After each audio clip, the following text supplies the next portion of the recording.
Well, good evening, everyone. Welcome to I Don't Have Audio. Hello, everyone. Welcome to the stream. Sorry for the false start on the audio. It might have sounded a little bit weird there at the beginning. Didn't have the right audio selected there, but we are good. Hopefully, we're all good. If you can see me, if you can hear me, let me know in the chat. That way, I know that everything is good to go for the live stream. Is it looking a little dark? Here, let me turn another light on. There we go. That's going to help it out a little bit. So welcome to the live stream. Let me know that you're here by leaving a comment. Let me know that you can see me, that you can hear me, that everything is good to go. I'm assuming everything's good to go. I'm just going to check to see if you can see me.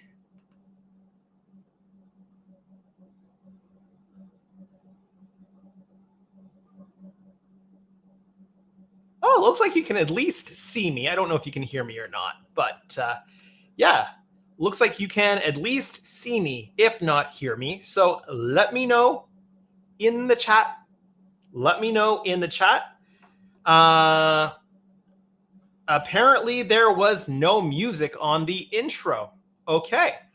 I will have to check in on that. But can you see me now? I mean, can you hear me now? Can you hear my voice speaking? Let me know. Yeah, because I have the stream muted, so I can't tell if you can hear me. I'm assuming as much. But welcome, Skull. Welcome to the chat, and apparently all is good now. All right. So let's see if a few more people kind of trickle in here before I get going too long. And I need to chat. I need to test the chat out. So let me see what this does. Skull says, "Hi, Andrew. There was no music during the intro." All right. And he says, "It's all good." All right. Perfect. And then welcome, Hagen, to the stream. And I see you there. I can hear you, and I can hear and see you just fine. Perfect. All right. There we go. Trying out a bit of a new setup tonight, so bear with me while we kind of get the bugs worked out. And but it's going to come in handy here in just a little bit. So I am running with the tea tonight. The tea in the Spock cup. So yeah. So once you're here, leave me a chat. Leave me a message in the chat so that I know that you're here. Up tonight, going to be working on some fine details on one of the Enterprise E's that's gotten a base coat.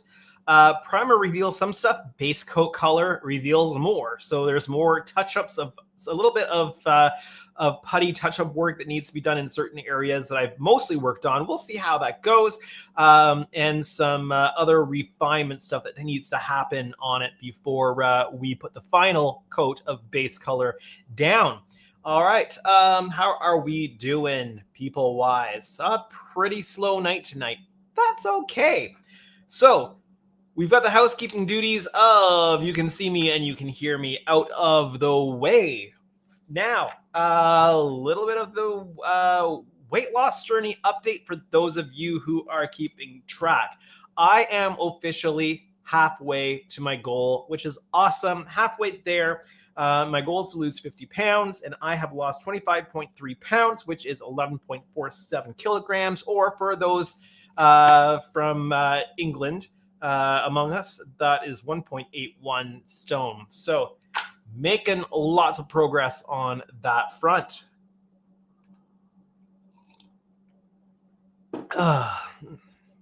Pretty slow start to the stream tonight. That is okay. But we're going to try something. Skull says, "That's great, Andrew." Well, thank you. I'm glad to be halfway there. Although I think that the second half is going to take longer than the first half. Seems to be kind of what happens. So while we're waiting for a few people to get in, let me pull this beautiful lady over for you to take a look at. She is in a base coat.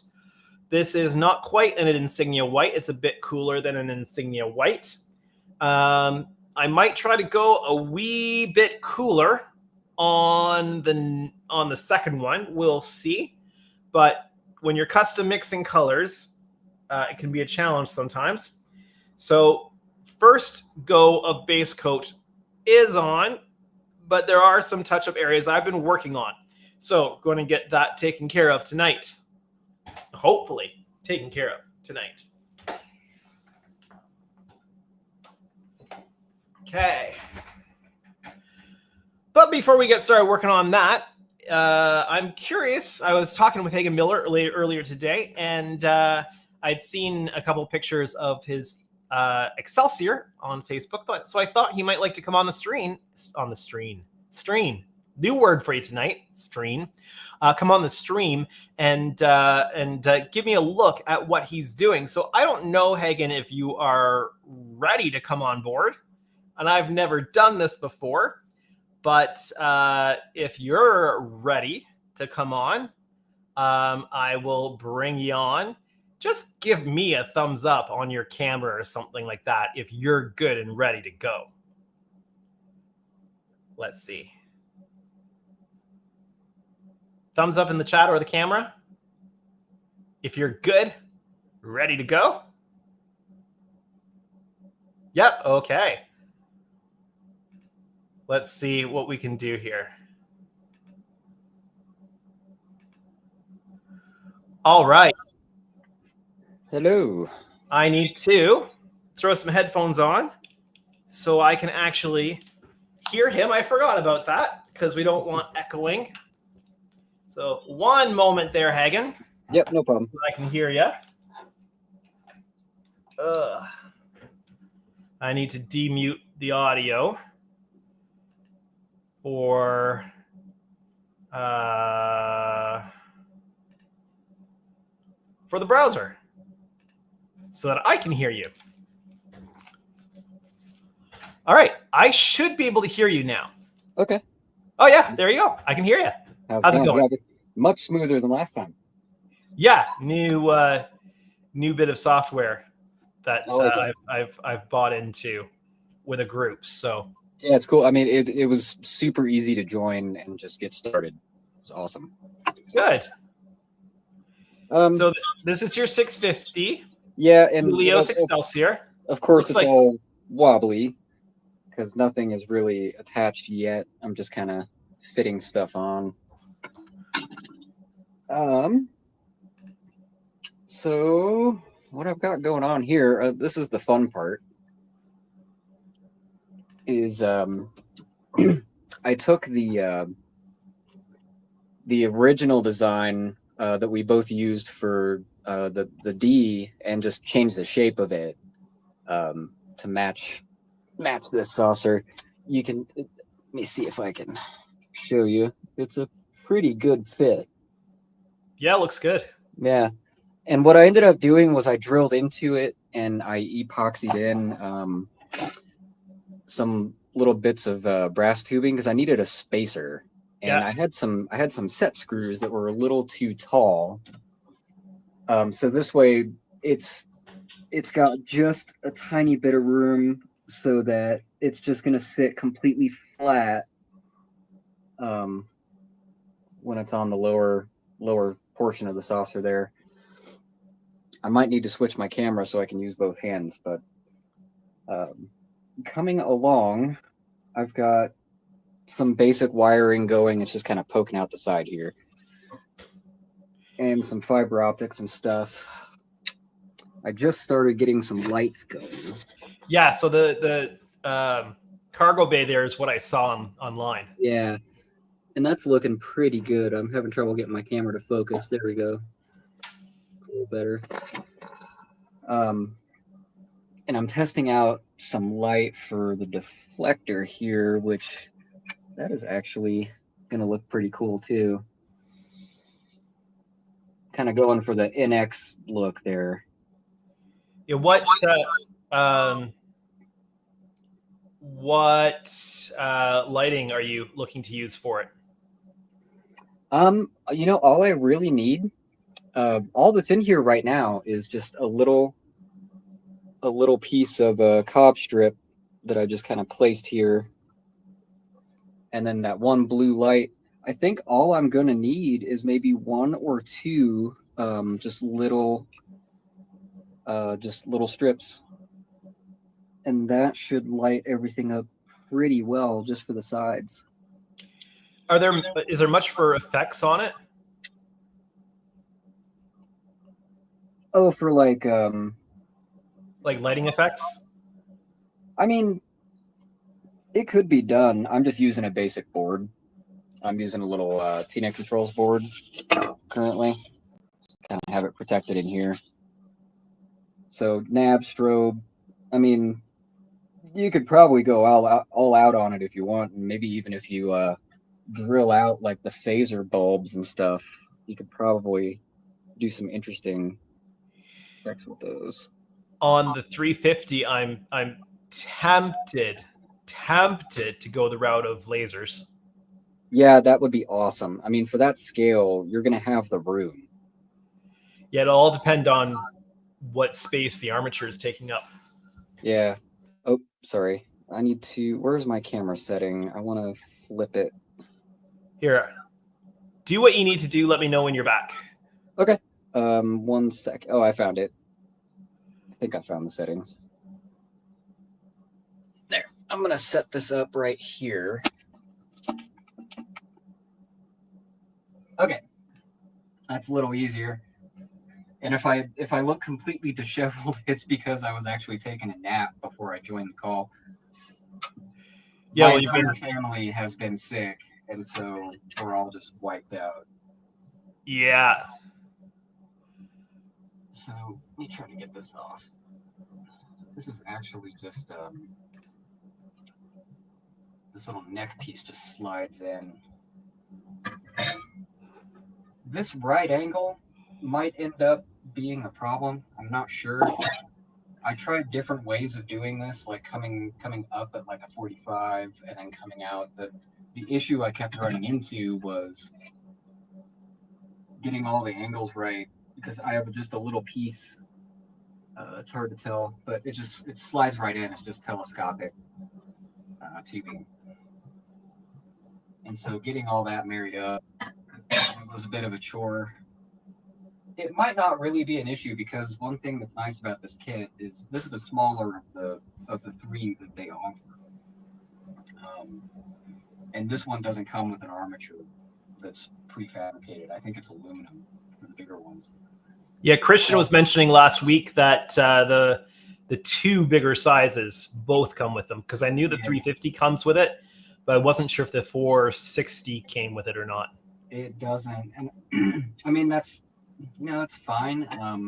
Well, the 460 does. The 650 doesn't. Oh, yeah, you're right. Yeah, this one, I mean, doesn't really need it. Maybe this right here, the neck, there's a lot of surface area that's going to support the saucer. So even if this little right angle fails, and I slathered some epoxy on the joint just in case, and I soldered it so it's slightly upward, because I know when the saucer goes on, that brass is going to bend down. Yeah. And so when the plate is on and the actual saucer parts are on, it actually lays flat, which is nice. Got that figured out. I would call it more of a stabilizing frame than a support frame, because the model itself is rather light. It's not as heavy as, say, like, not as heavy as the 650D. I think that saucer weighs like 4 pounds if you put both hands together. Yeah, and one thing that I really like is I tried a new plug for my base stand. It's just a little quick release, and if I get the angle right, yeah, it just slides right out, and it's sturdy. I mean, it leans back a little bit until it's going to be counterbalanced when the saucer goes on. Bam. So we definitely need to get you to get your own channel so that you can show all this stuff off on a regular basis. I'm like, I always keep making the excuse that I might not have time, but it's like, yeah, if it's really important, I'll make the time. Yeah. I need to like improve. I need to get like an actual camera setup in here, and maybe that'll actually motivate me to clean my workspace. So you're using your phone right now, right? Yeah. So you can do most of it with your phone.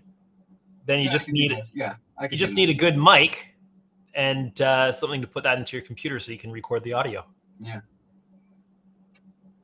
It's looking good. The only thing that I am running into is it's probably not going to show up, but the nacelles have a little bit of a bow to them. Oh. And I was kind of surprised about that, even at this scale. For some reason, this one is bowed inward, and this one is bowed outward. You can actually see that, I think. Yeah.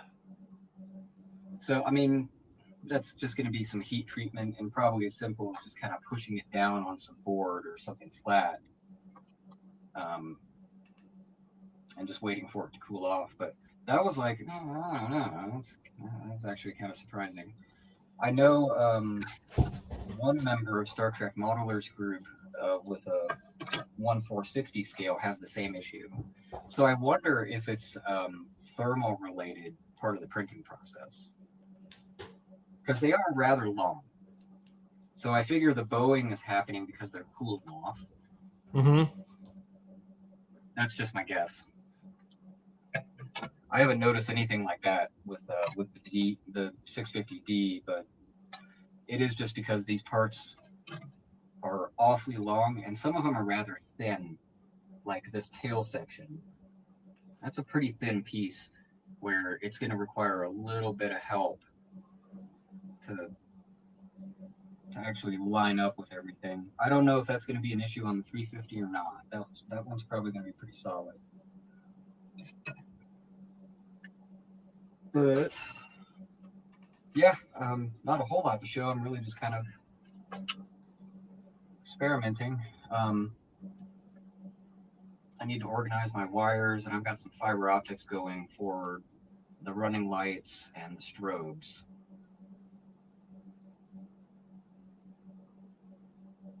So you're opting with the fiber rather than say something like the 0402 SMDs. Yeah, some of these on this scale, all of these windows on the side, and also like there's a couple of like red port starboard back here. They're 0.5 millimeter. So trying to get like an SMD lined up, and it's just a lot easier if I could do one LED and just run the fiber through. Oh, so that's for the windows? This is going to be just for like the static nav lights. Okay. The windows are going to be just ambient internal light using strips. Probably just 2 or 3. Yeah.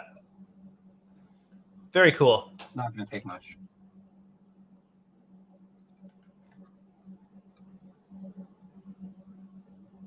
So, yeah.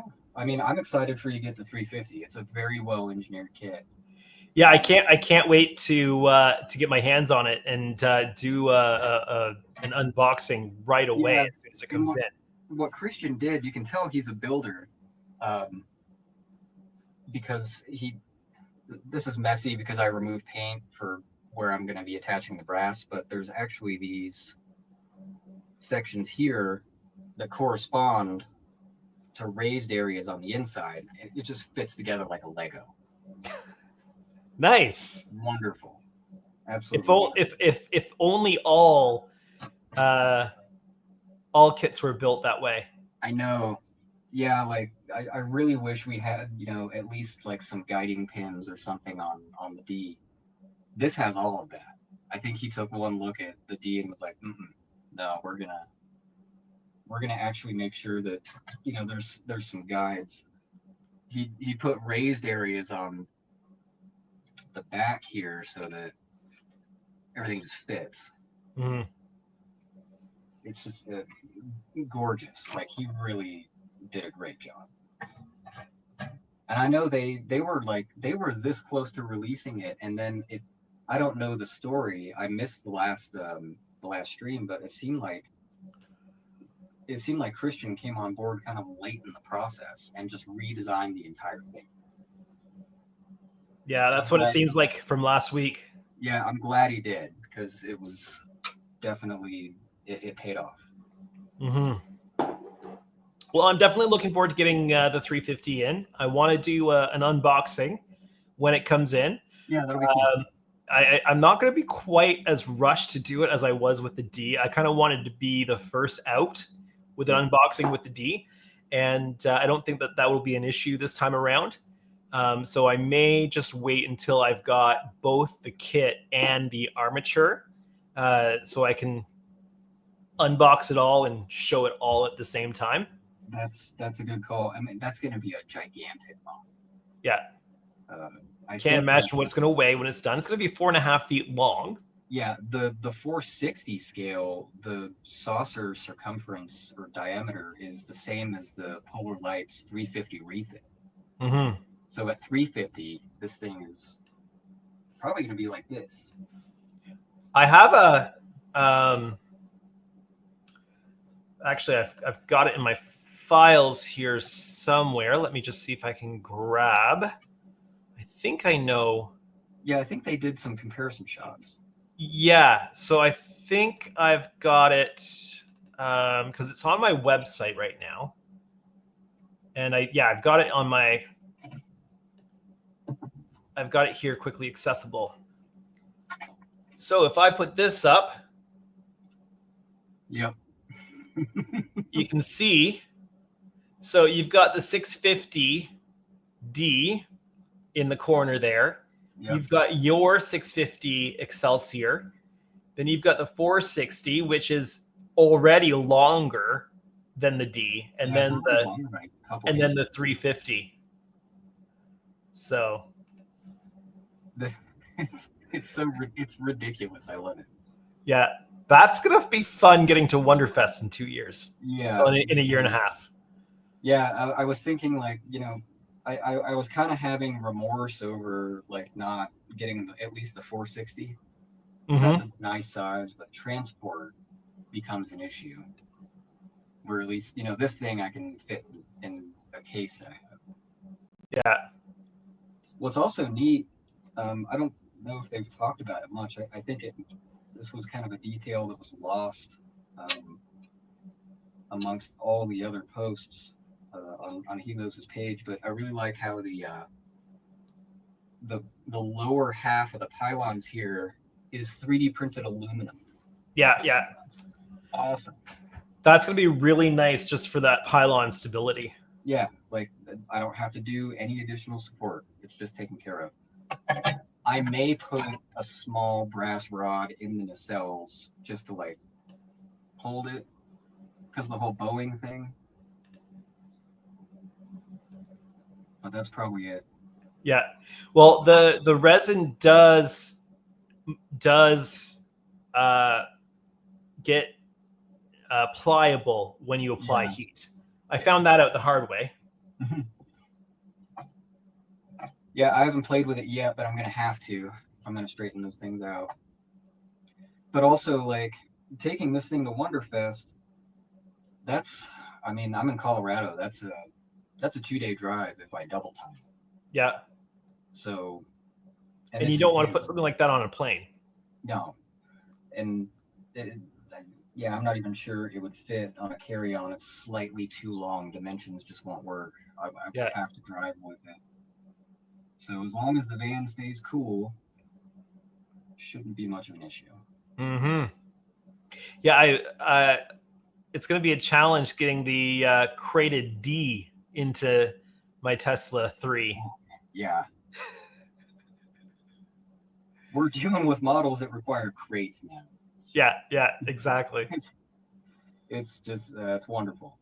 Well, one of the Ds has to make it across the ocean to Belgium when it's done, right? So, but that one does not is not going to be shipped with a base. So Yeah, it should be a relatively squat case because it's not overly tall, right? yeah. So I mean, it's what, like 9 inches? something like that. So that's not a big deal, but it will be long and wide because this I mean I can't get it on camera, but the like you're dealing with the saucer that's like this, right? So Yeah, I mean it's what, like 28, 26, 28 inches, something like that. and that's where like display becomes an issue because something like this is a lot. It's more horizontal. Mm-hmm. With the D, now you suddenly need like an entire corner. Well, because it's not just length; it's also the It comes depth of it, out right? so far from the wall. I was thinking about I might even just not do a display stand like this. I might just do a tripod Yeah. and just leave it at that. Because at least that way it'll be a little easier to move and it kind of makes it a tiny bit more portable. You almost need a C stand. Yeah, yeah. You don't want it to be too tall that it gets tipsy. Yeah. Yeah. Oh, it's cool that you're able to show that off. Yeah, thank you. Interesting. It's interesting to see the smaller one, knowing that I've got the big boy coming in. Yeah, and I think the details are going to scale out really, really well. The windows are so tiny at this scale that what I ended up doing was I went back through and just kind of drilled out each one using a matching size drill bit because I noticed some of them were not equal in size. There's a few windows where it's supposed to be that way. Like we're talking 1 or 2, I think, on the starboard side. But there were some where like it's so tiny you could tell it was just a matter of the print process. Mm-hmm. And just slightly filled them up. I don't think you're gonna have any of that trouble at 350. Should be fine. There's actually a few lights I didn't even know about until I noticed on the kit, and then I confirmed it by looking at the model. There's no way this will show up on camera, but in this tail section, there's actually 2 here, and then there's 2 by the neck that come out at like 45-degree angles. And I just now noticed it, and I called up some footage from the opening scene of Undiscovered Country with the Excelsior coming, toward the viewer, and I was like, yeah, there's actually lights there I didn't even know about. So I mean, nailed all the details. Yeah. It'll be really interesting to see how it compares to the larger one. Yeah. It'd be cool to see them side by side, actually. Yeah. Well, you'll have to bring it to Wonderfest in 2 years. Yeah, that's the plan. I guess you're probably bringing it in 6 months if you get it done. If I get it done, yeah. Otherwise, I'll just fly in and say hi to people. Yeah.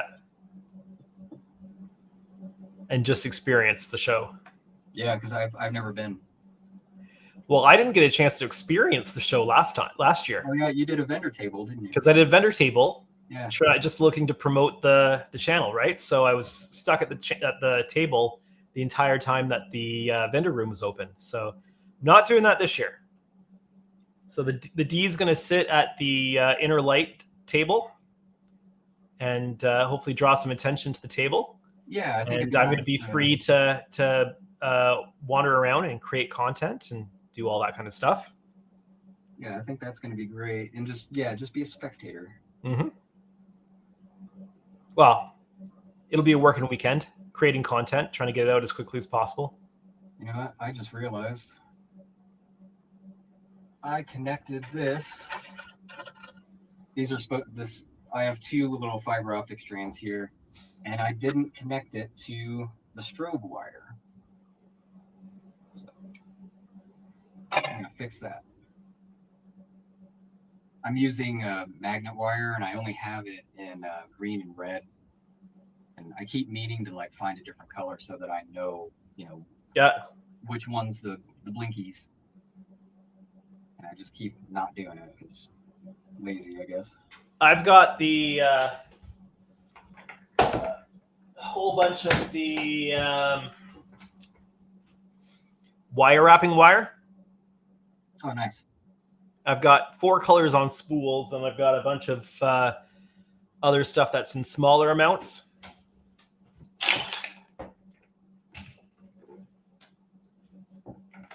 It really helps when you've got a plethora of wiring coming out, and you're trying to figure out what's what, right? So yeah, that's man, spaghetti coming out of the E to go to the Arduino.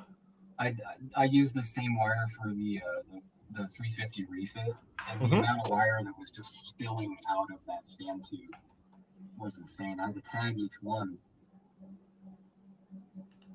so it corresponded to like the numbers on the control board. It took forever. I like using magnet wire. This is something I picked up from Boyd Crompton, where you can just wrap it and just get some hot solder on it, and it melts away the insulation. Done. And then you can just, cover it, protect it. Cuts like the soldering time in half.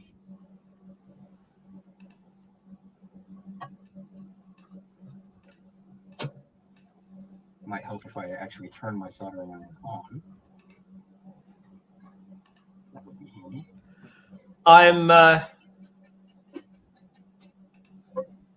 We've got a comment from Slider saying, "Is that Hagen Miller?" My real name is Jameel. Yeah, hi. It's an unusually slow night here tonight. Maybe everyone's working out there at their workbench. Yeah, although it's a holiday weekend for. Oh yeah, everybody's still on. You Americans, isn't it? Does it go for the whole weekend? Just Thursday. I think most people like take off the following Friday. And kind of make a long weekend of it? It was so slow for me, but unfortunately, like right at the end of Thanksgiving Day, everybody started getting sick.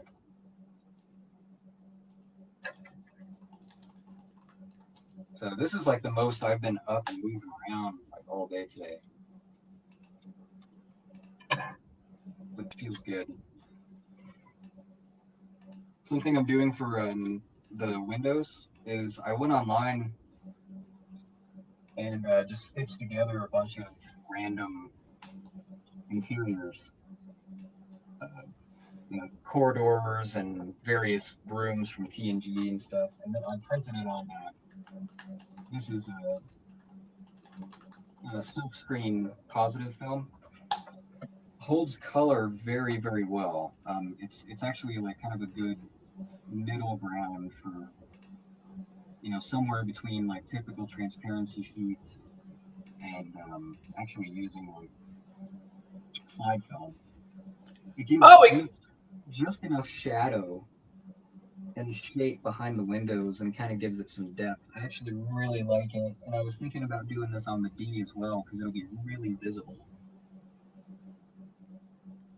So we've got Danny here. Good evening, Danny. Hello. And Slider says, "I think I remember this face from Star Trek Modelers Group on Facebook." Mm-hmm. And Slider also says, "It seems those Helios models are currently the hot new thing in the modelers world." Yeah, I was saying earlier, if they keep putting out kits, I'm never going to financially recover. So I'll just keep buying them. And Danny says you need to be a little bit louder. Oh, okay. Yeah. So I'm not sure if I can do that. I might have settings. Let's see. Settings. Oh, yeah. I'm kind of new to this streaming platform. I do not see an audio or a microphone gain setting. So, point taken for the future. Maybe I'll sit at my desk next time because I've got a better microphone. I'll be right back. I got to get this. Oh, I think I can. Oh, no, I can't. I'll be right back. I'm just getting my soldering iron prepared here. All right, Danny, I have turned up. I've turned up his microphone, so hopefully that will work. Danny says maybe we should just all log into Saturday night and stream while working on our stuff. Yeah, well, there's actually a group that does that on Fridays and Sundays called Hobby Time Modelers, which I've actually been hopping onto quite a bit the last little bit. So there are groups like that where you can do that and talk and chat and stuff like that. Let's see.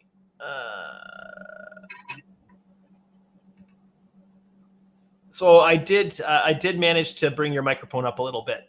Oh, cool. Okay. Thank you. So I don't know if that's helped or not, but we will await the feedback.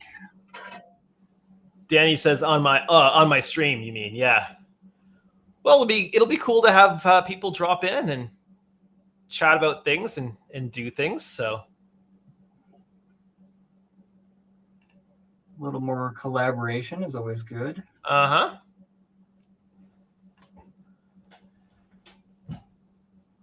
Danny. Here she is in base color. Gorgeous. So it's a little bit cooler than the Vallejo Insignia white that I used last time. I like it. One of the clients was asking for it to be a little bit cooler. Actually, he quite liked the coloring that Hagen did on his 650.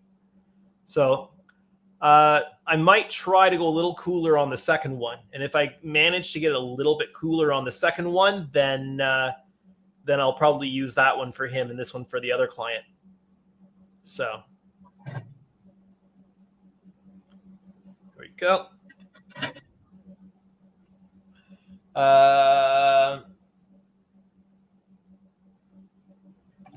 Danny says Hagen is freaking me out soldering so close to that plastic.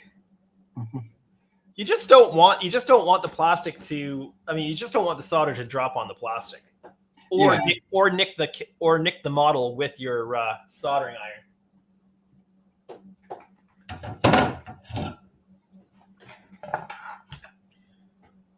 I think it was Captain Kirk who said, "Risk is part of the game if you want to sit in that chair." Mm-hmm.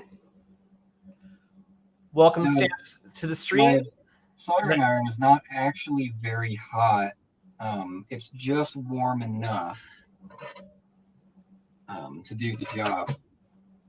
That's why I kind of have to touch and hold it to the wire a little longer than usual because, I don't want it to be so hot that if I make a mistake, then it's game over. There we go.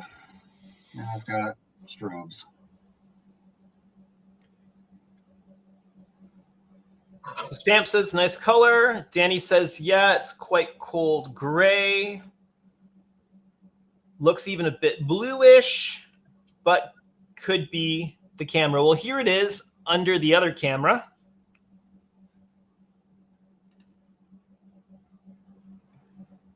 And I'm not sure if that looks a little bit different there than what it did on my face camera.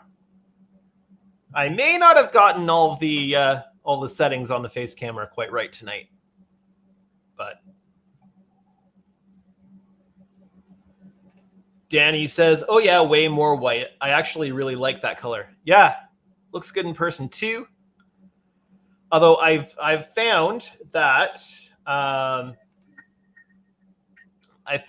got some issues that have shown up since I put the base color on that I'm having to touch up with a little bit of the slurried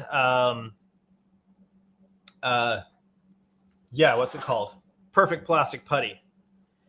So I've had to do a little bit more putty work on some areas that I didn't quite see before I got the base color on. Slider says, what scale is the E? Looks bigger than 1400 scale. No, this is 1400 scale. This is the 1400 scale. I will build a 650 scale at some point down the road, but for now, this is the 1400. I've got 2 of these on the go at the moment. This one is in initial base color, and it's really nice to see it finally in initial base color. And then the other one I have is sitting in primer, and it's been almost a week in primer. I really like it to sit a week in primer so that the primer has a chance to really fully cure before I put the base color down. But yeah, just some areas that kind of showed up that need to have some stuff taken care of. So Danny says, if that guy we had over last week will actually make an Enterprise E at 1000 scale, that would be the first kit I would buy from Helios. Yeah, I would love to get to get 1000 scale of this. Welcome, Todd, to the live stream. Says, hello, Andrew. Looks like you got StreamYard figured out. Yeah, started to anyway. And I've even been having Hagen on, because I was curious to see how his Enterprise, well, not Enterprise, but Excelsior was coming along. So he's just kind of gone off cam and off microphone there for a moment. But I was really curious to see how his Excelsior was coming along. He's got the 650 scale, which is considerably smaller than the other one. Let me just toss. Let me cam that camera and toss this up. So he's got the 650, which isn't small as it is, and just seeing how that works. So yeah, the StreamYards is we're kind of just testing it out with having Hagen come on to show off his Excelsior build. So let me go back to here. Been pretty easy so far. There's Hagen. Okay. Yeah, the 650 is a decent size. Really not bad. Yeah. Very nice. Stamps says, what is the other guy working on? Excelsior? What scale? Yeah, so that is Hagen Miller. He is working on the 650 scale Excelsior, the smaller version of the sister kit that is going to be coming into the shop here. Thank you, Ken. Because I'm going to be doing the 350 scale Enterprise B, and I can throw that graphic back up here. You can see the size difference. So the small one is what Hagen's working on, the 650, which is in scale with the Enterprise D that we're all working on. And then the one that I've got coming into the shop probably within the next few weeks is the 350 there on the end, which is about 4.5 feet long, and that's going to be quite the kit to work on. So that's kind of exciting. What's that? I can't wait to see that. I don't think I've seen a 350 yet out in the wild. 1000 and 850 or 650 or whatever their Enterprise D is.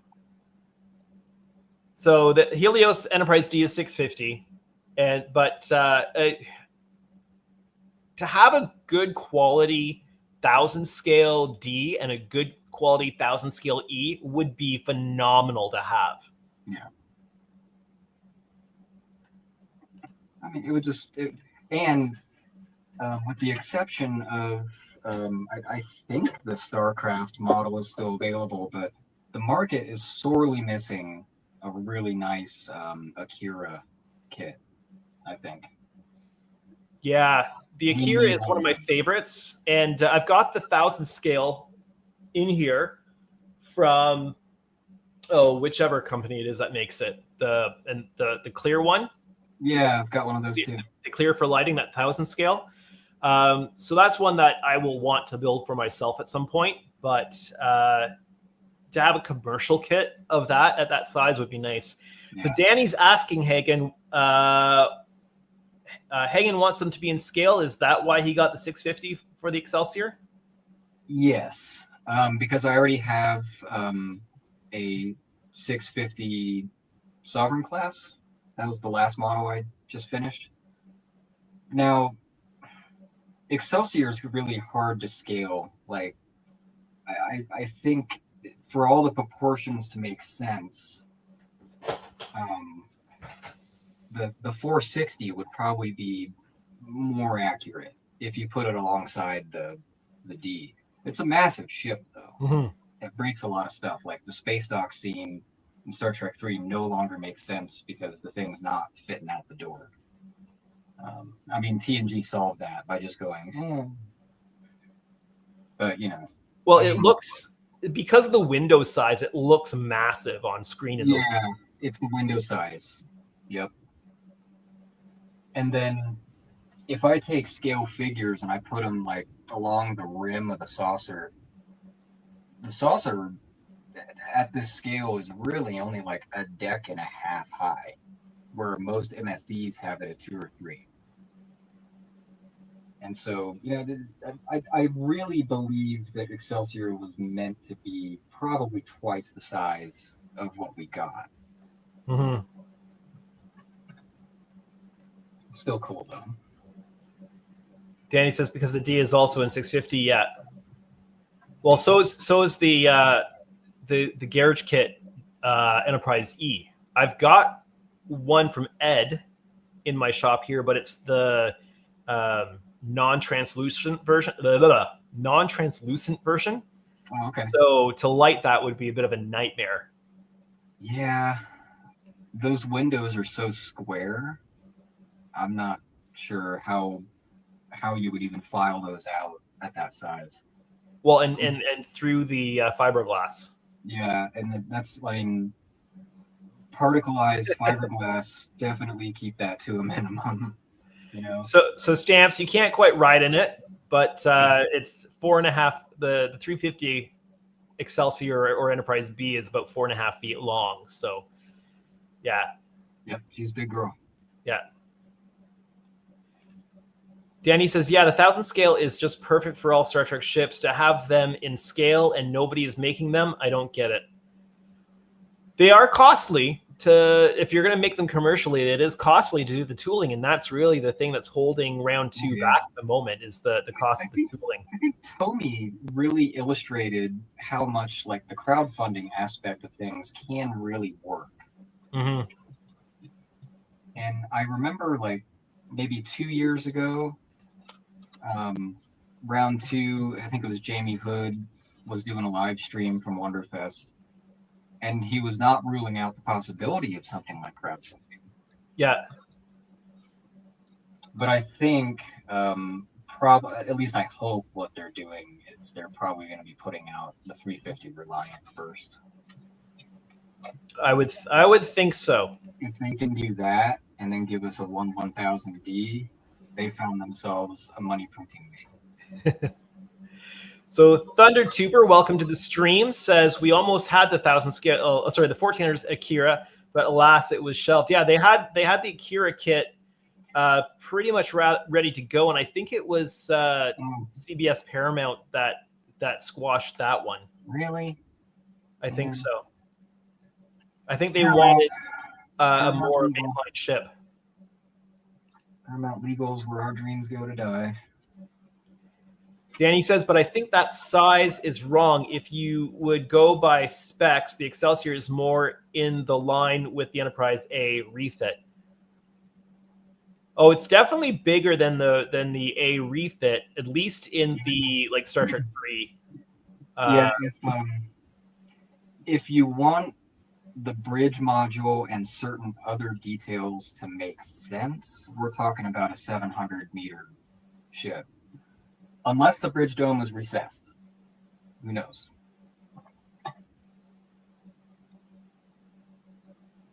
Well, the bridge in Star Trek 3 was massive. Yeah. Oh, yeah. Yeah, it was. Danny said, yeah, exactly. Round 2 told us they would do 1,000 scale and maybe with crowdfunding, but now their effort is all on the 350 Reliant. Well, that's because how many guys in the modeling world are guys who grew up with the original series and the original series movies as their thing, and that's what they want. And it's a huge portion of the modeling demographic, right? Yeah, and I think what held them back for a while was they needed access to the studio model. It's like in a private collection in France, I think, something like that. And I guess the owner of it was being uncooperative or something. But I think they have everything they need now. Danny says, yeah, it's larger, but it's more close to the size of the A than the D. Yeah, well, and like Hagen said, the next generation fixed that, right? When you see the shots of the hood in Encounter at Farpoint alongside the D, the hood looks small compared to the Enterprise D. Yeah, and I think that's a better sizing. A few shots where they reinserted the ships. I think like one of them was the drumhead. I just watched this episode the other night specifically to get the size reference, and you can they altered the size of the model, which is it was difficult to do anyway because the model of the D that they were using in those shots was the 6-footer. But the Excelsior model, the original one, before it was modified, or before Greg Gine built the smaller one for Voyager, that sucker was more than 7 feet long. So you just have scaling issues on camera anyway. Tea, happens. Earl Grey, hot, if anybody's curious. Nice.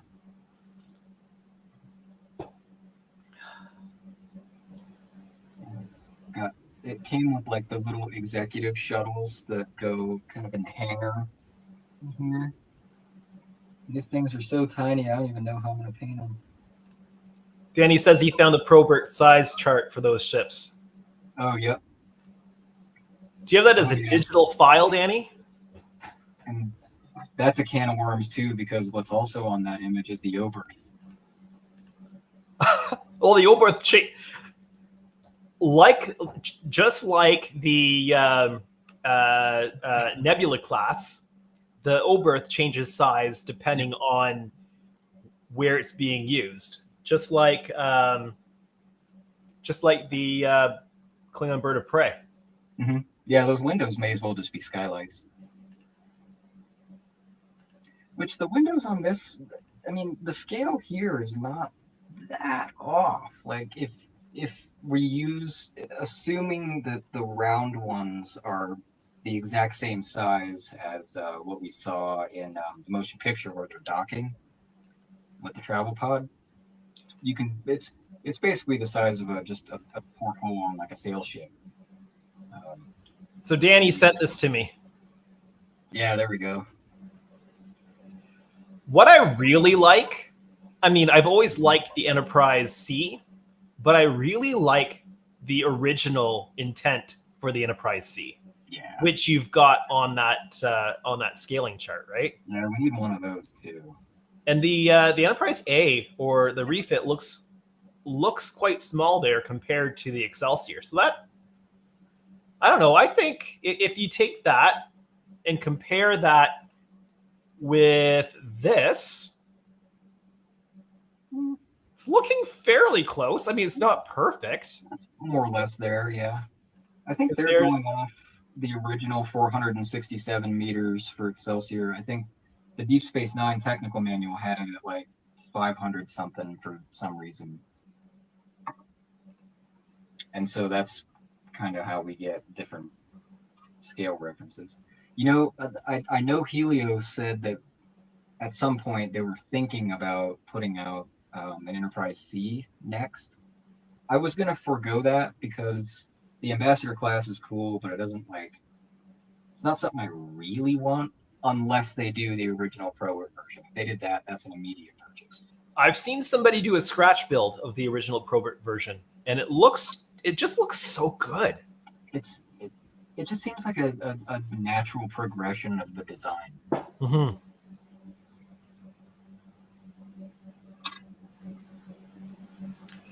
Danny says that the biggest problem with the bird of prey is the bird of prey. That one exists in every size. Yeah. Yep. 350 or 650. The bird of prey is like Gozer. It's whatever it wants to be. Yeah. All right. So this has been a really good test run so far of StreamYard for me, because I've been bit of a story. I met a group of guys at Wonderfest, because you meet lots of people at Wonderfest, which is one of the main reasons why I went to Wonderfest, so I could meet people in the modeling world and make connections and network, and to be able to meet people who actually watch the channel. But so I met this group of guys who are all part of a group of modelers that do live streams, and they use this software so that everybody can go on, and they spend Friday night and Sunday afternoon, evening, just do whatever build that they're working on.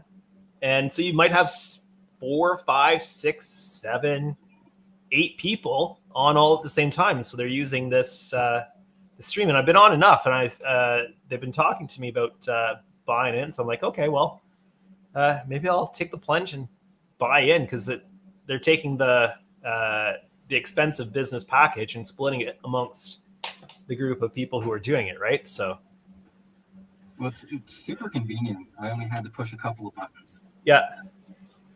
Well, for that side project that we've been talking about that we're not talking about, I thought that this might be a great way of facilitating that. So. Yeah, I think so too. Yeah. I not saying that it's happening yet, but it'd be fun if it does. Yeah, the thing that might be happening, I don't know. There's more jokes in here somewhere. But I mean, it works. The concept works, right? Yeah. So why not? It's just a matter of time and a whole model support group. Time and time zones really is the issue. So yeah, time zones are a thing. Yeah. So, but more on that later on at some point down the road, potentially. So, let's see where I leave off. Danny says, I think it's not a good idea for Helios to do the C. Don't think that model is as popular as the E, for example. Yeah, well, the nice thing about the way Helios is doing it is that they don't have to do large runs, because they're only making what gets ordered. And so if things don't get ordered, they don't make them. So they're probably they're probably putting out what's of interest to them, I would imagine. Yeah, I think they partly use these projects as a way of funding some of their own stuff. Yeah. Yeah, I'm pretty sure. And, I mean, I could change my mind, because I was not really like super excited, gung ho, like I need an Excelsior model until they put one out, because it was actually accurate. And then I got excited about it. So I don't know, if they do a C, then maybe I'll consider it. You want to come on, Danny? If you got a camera and a mic, I can get you on here.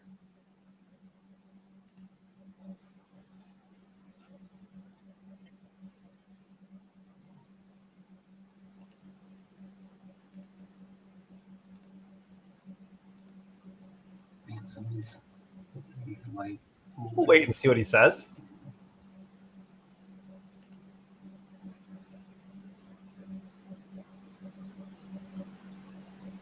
In the meantime, while we're waiting, it's dead air. He said, next week I'll be there with you. Don't have anything set up now.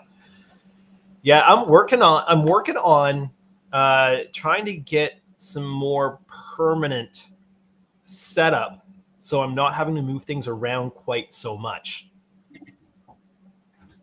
But everything for me, when it comes to the video production, because I film stuff on the workbench, or I film stuff on the computer desk, or I film stuff on another desk. So it all has to be versatile in the shop.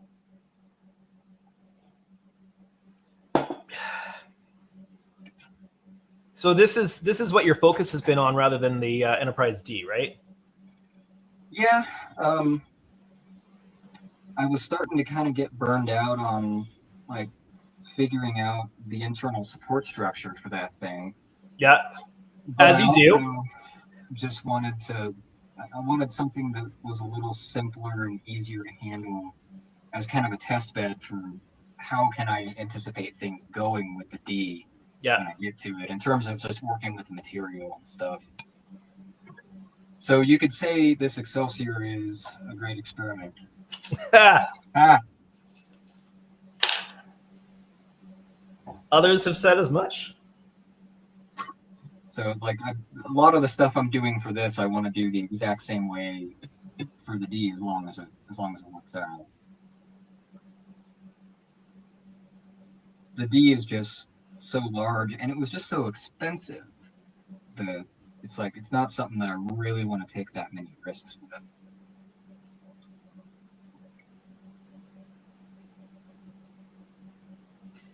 Well, I wonder how many of these Ds.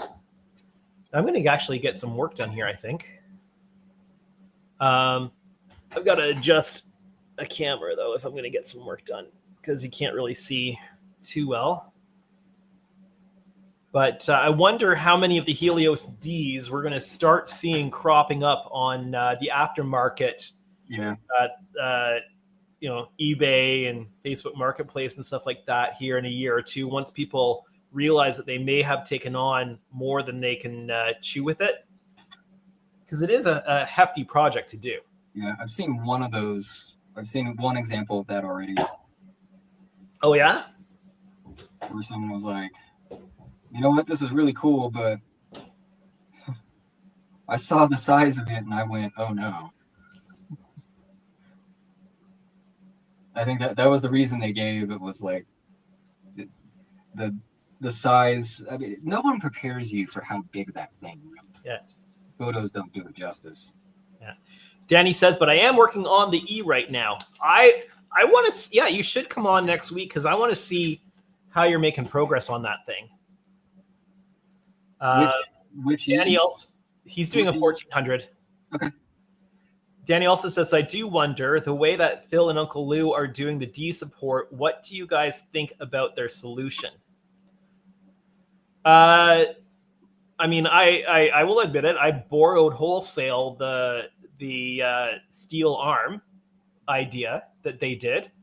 But I think that the X support in the saucer, it's only connected by 4 points, and I'm a little concerned about how that's going to fare over time because the whole weight is hanging from 4 small points inside. So I'm kind of I'd be curious to see how that holds up long term. It's why I really like that aluminum disc, because it's going to be secured down all around the perimeter of the lower saucer. I'm putting mine on the lower saucer. It avoids the windows that way. And then the top saucer is supported by it as well. I think that if there's less chance of any warping happening with the saucer, with that solid, rigid disc inside. So yeah, thanks for getting that, Hagen, and thanks for doing the work on that, because I think that's just the solution. So I think just physically, I think it'll just work out better because you can attach it to the part of the underside of the saucer that's already flat. Yeah. And so it's not gonna bow, over time. That's what I was afraid of without like an actual support in the middle. Was it would either because that thing's heavy, and I was worried that like the saucer would eventually just kind of start doing this if you only have the support kind of going down the center line. I mean, who knows? It could be totally fine. We just don't know. That's the thing. Well, Phil and Lou aren't just doing down the center line, but I am concerned about how those 4 points will hold up. Yeah, I wonder about that too. Because it does seem like it's localized to kind of still the center of the saucer. Like, if this is the saucer, here. I got this right here. So it seems like those 4 points are about right here. Yeah. Instead of way out there. Yeah, and I figure that's. I just think that's probably what it needs. Yeah. I think when I weighed it, it was like 4.5 pounds or something like that, without anything else in it. Yeah. That's just the bare naked resin. So I'm kind of surprised that Danny hasn't piped up to say that this proves that you should have a YouTube channel. Mm-hmm.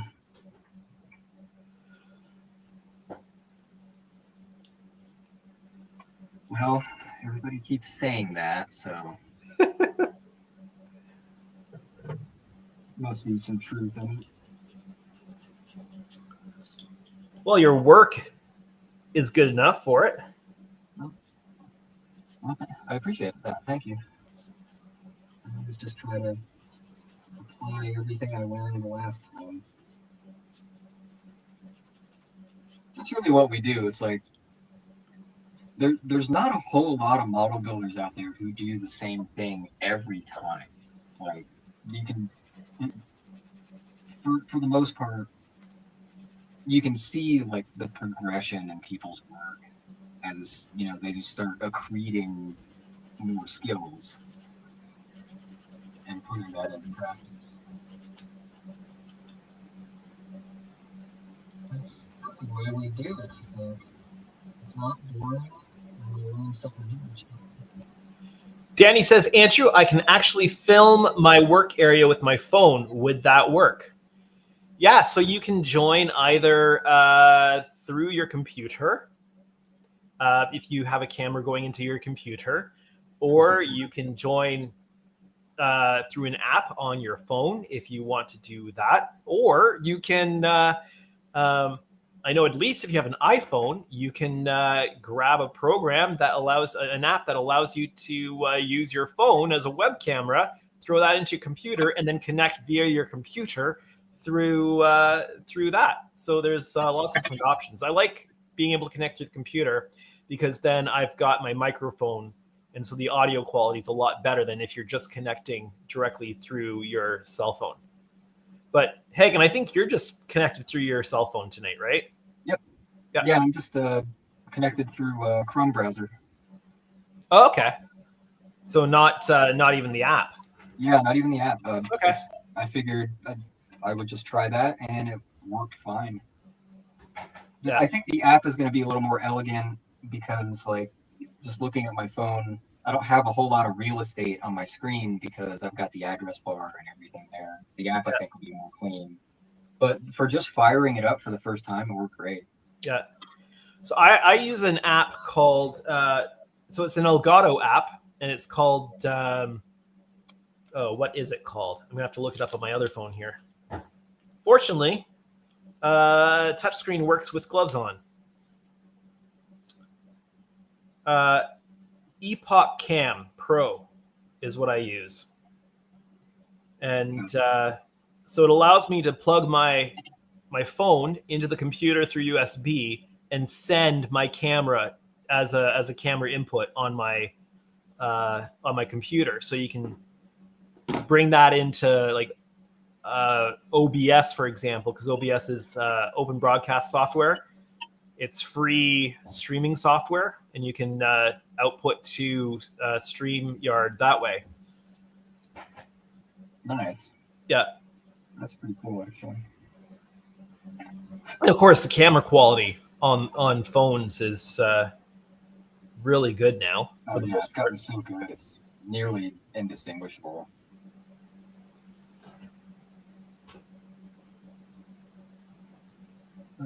My phone is complaining about low battery.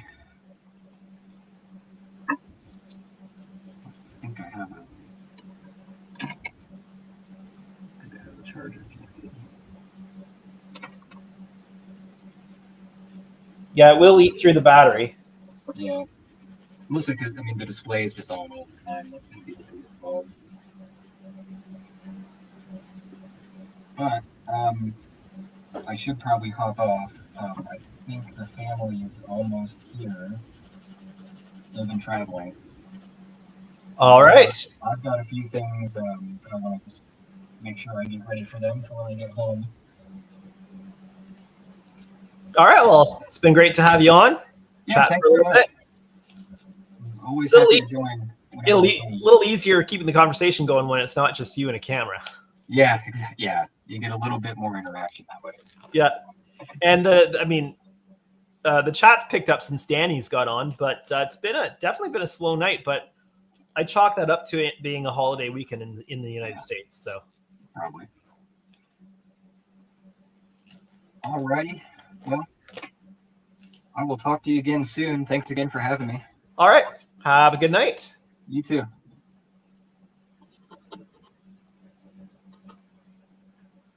Cool. That was fun. And now I'll get a little bit of work done, I guess. So, and Stamp says, bye, model guy. Well, that was Hagen Miller. And nice to see what he's doing with that 350, not the 350, with the 650 Excelsior, especially since I'm going to be getting that 350 in the shop once it arrives. So Danny says, I am seeing what I can do with my phone. The cam is quite all right. Need to set it up properly. Yeah. Is it an Apple or is it an Android?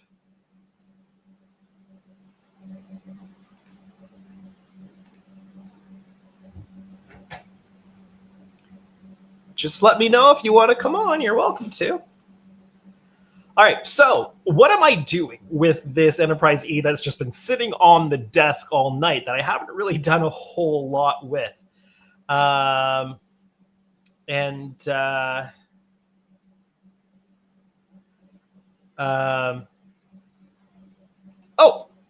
hi, Todd. Todd says, I can only listen, still driving home, but I'm here. Yeah, I've done that from time to time. You know, put stream or something on in the car and listen to it on the way home. Danny says Android. Danny says no crapple in my house. Personal preference. Personal preference. Yeah. So Todd, it looks like yeah, I've everything with StreamYard seems to be working, and you know, it's got some nice features that allow you to do a little bit. I can't talk tonight. Some nice features that let you do a few different things, which is nice. The chat, I've got to say, the chat is nice. One big difference between vMix and using StreamYard for the chat is that the chat is much more condensed. I like that. Todd says, only need a browser to join StreamYard, Chrome or Android, and Safari on iOS. Very nice. Yeah. Yep. Like I said, I'm just learning this. Although I am figuring out that I might need to rearrange some hardware on my desk. If I try to put StreamYard on my laptop screen, which is directly in front of me, it goes super small. Probably because of screen resolution and stuff. So the preview window of the live gets really small. So if I wanted to be able to see what Hagen was doing, I had to have it on one of my larger side monitors.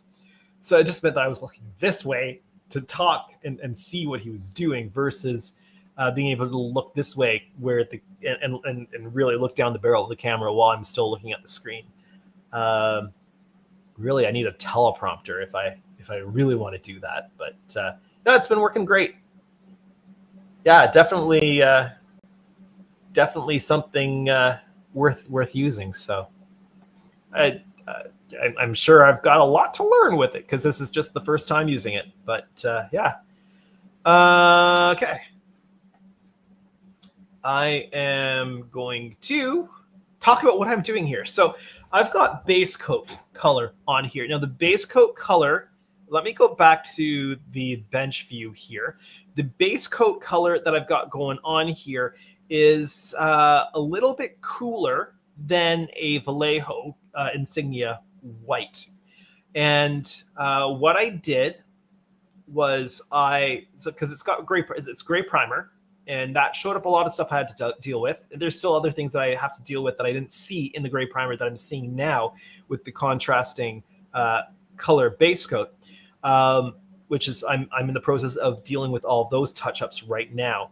But what I did was I gave it a very light white coat to start, just to bring the tone up from that dark gray primer, so that then the mix color I used doesn't have to work as hard to bring that color up. So it's got adhesion promoter, it's got primer, it's got a very light white coat, and then it's got the custom mixed base coat coloring on it. And there are areas that need a little bit more, that don't quite have the coverage. I try to go conservative with my coats. I try to do light coats and just put on what's needed so that the paint isn't building up too much on the surface detail. So there are some areas I'd rather go back in and touch up the areas. Like there's some areas on the nacelles here, some of the crevices in that just need a little bit more love on those spots. But there's also just some issues. I missed dealing with the seam on the area where the observation deck for the shuttle bay gets attached. That had to be dealt with. One of the nacelles came loose from the pylon. I've never had that happen, but I had to re-adhere that, and then I had to put some touch-up putty in there. Some areas on the bottom needed some work. So the phaser array here, I mean, it's a bad part to start with. It's not a great fitting part at all. So it needed, I gave it some love pre-primer. Pre-primer. I gave it some love pre-primer, but it needed some more once everything else was on. So did the area back here with the tractor beam emitter, and some of the area in where the captain's yacht launcher attaches down to the surface of the saucer needed some extra love as well. And then there's just some rough spots that are still not quite the way I want them. The joins on the nacelles still aren't quite up to what I want them to be. So just working on doing those kind of touch-ups before I put more, hopefully the final coat of base color down. So that's what I'm working on. So that kind of gives you the update. I do have a update video on this that is close to being done. I just need to get all of this kind of detail work done in order to get that figured out. So yeah, I haven't gotten much work done on it yet, and we are an hour 21 into the stream, but I don't ever really plan on getting a whole ton of productive work done. I do have all of the windows now masked on both 650 Enterprise Ds. I just finished getting the last of the window masks on the secondary hull top part for the second kit today. So that is a moment of celebration. I am done, finally done masking off those windows. I've got to say I'm very excited to be done with that. Also, for those of you who are waiting on window masks, Canada Post is on strike right now. And unfortunately, I don't think that any of those mask sets got out of the country with Canada Post before they went on strike. So not a whole lot I can do about that. They are in the mail somewhere behind pickup lines. So if you are building this kit and you want window masks, if you have a silhouette cameo or a silhouette cutter of some sort, I can just give you the files. You can cut them yourself. That's the easiest, most straightforward way of doing that. So, yeah. So that's where we are at on the projects, which means that I'm probably going to be working on getting first coat primer down on the secondary hull parts this week on the Enterprise D. And then I'm going to move towards working on the lighting. And we're probably going to start with the pylons and warp engines and do the lighting and build it from the bottom up. We're going to be running 2 data lines for all the lighting and effects, and I have to really take some time and sort out the pathway that those data lines are going to go, because unlike this where I was just able to run separate lines for all of the effects, they'll all be kind of chained together on 2 data lines. So I just have to make sure that I work through all of that, because I don't want to have to then backtrack to a section to get the data to some lights where I could have just had a more thought through route for that to go.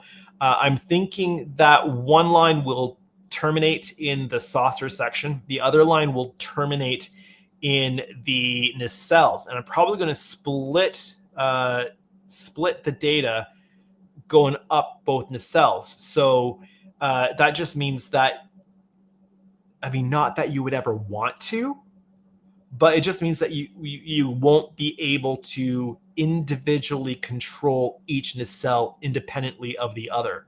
Why you would want to be able to do that, I'm not really sure. But if I wanted to control each nacelle independent of each other, I'd have to run data up and then down and then back up to the other one. So at this point, I don't think I'm going to be doing that. But who knows? Who knows? Maybe somebody's going to give me a compelling reason why I should do that. And I mean, if somebody has a compelling reason why I should do that, then maybe I can go through the effort of doing that. But other than that, I think I'm going to split the data and just have both nacelles running exactly the same. If I swap the order of the Buzzards, for example, I can get both insides and both outside LEDs working in tandem, so that kind of gives a little bit of mirrored symmetry to whatever kind of effect happens to go on in there. I'm not sure if there's going to be an effect because you really didn't see anything on screen. But yeah, that is kind of the plan there. So we're going to need to really think that through. But I need to get wiring up to the nacelles. I need to get all of that sorted. So we're probably going to start construction with the lower secondary hull. The pylons will probably get attached to that, so that we can get the wires running up, and we'll build the nacelles onto, like, the bottom of the nacelles onto the pylons, get wiring in, get lighting in, get all that sort, and kind of build from that bottom up, and then we'll get the secondary hull on with all the lighting, and work our way up that way. Because the way that the armature works on the Enterprise D, you kind of have to do that. You kind of have to build everything from the bottom up around that metal armature. So that's where we are going with that. Chat is super, super quiet tonight. I mean, I don't want Todd chatting in the chat because he's driving, and you don't chat and drive. At least not here in Ontario. You don't touch your phone when you're driving, right? So, yeah.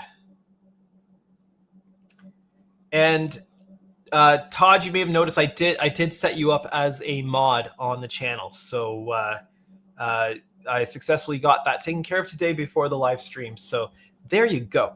All right. I wonder if Danny is coming in, because I think he was talking about getting his phone set up. So I'm just going to pour myself another cup of tea, Earl Grey hot here.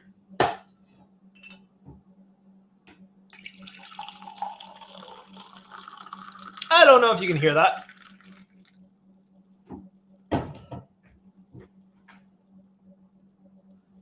But there you go. Tea. Earl Grey. Hot.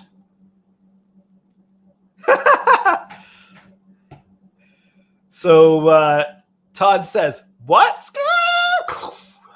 Bang into a pole. Yeah. And Danny says, trying to set things up, Andrew. Perfect. Cool. It's nice to play with some of these features that are available. Saw that. Yeah. Referring to being set up as a moderator on the channel. All right. Yeah, Todd, I am enjoying the chat management with StreamYard. Much nicer than what I was doing before. So, all right. So, I just need a bit of a close-up look here. See what I'm doing. All right, I just need to smooth out some of the, you know what, you probably would benefit from a little bit of a more close-up view there. So let's see what I can do. I always do this the wrong way here.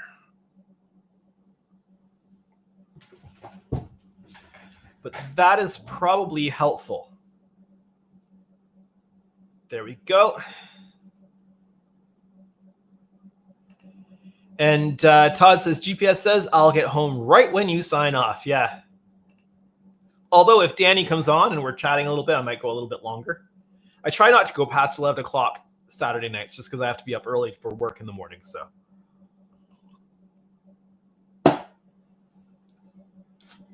Okay, let me send the appropriate link to Danny so that he can hop on when he's ready. And let's do some water sanding. I knocked over my little water cup. And now I've got a bit of a mess to clean up. I should have a cloth here. Somewhere I'll grab one here.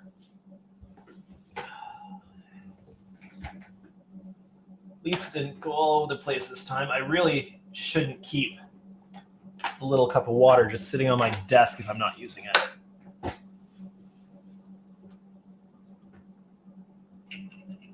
And I'm still wearing the headphones, even though I don't need to wear the headphones until Danny comes in. Just gonna take those off for now. All right.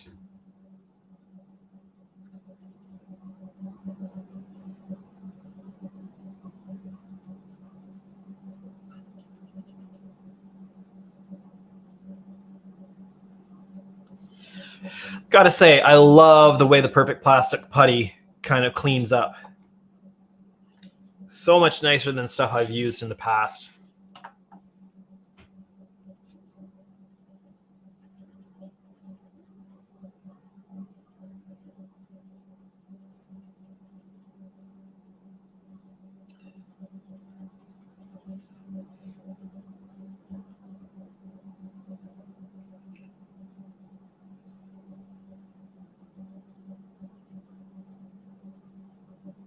Go.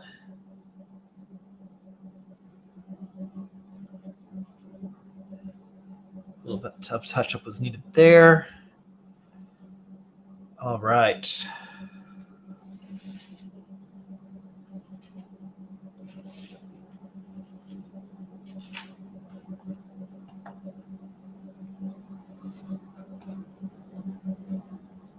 Yeah, I'm definitely going to move my larger screen, I think, directly in front of me so I can see what's going on much better.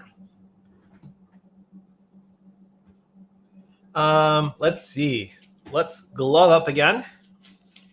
I'm going to do a little bit of sanding work on these nacelles.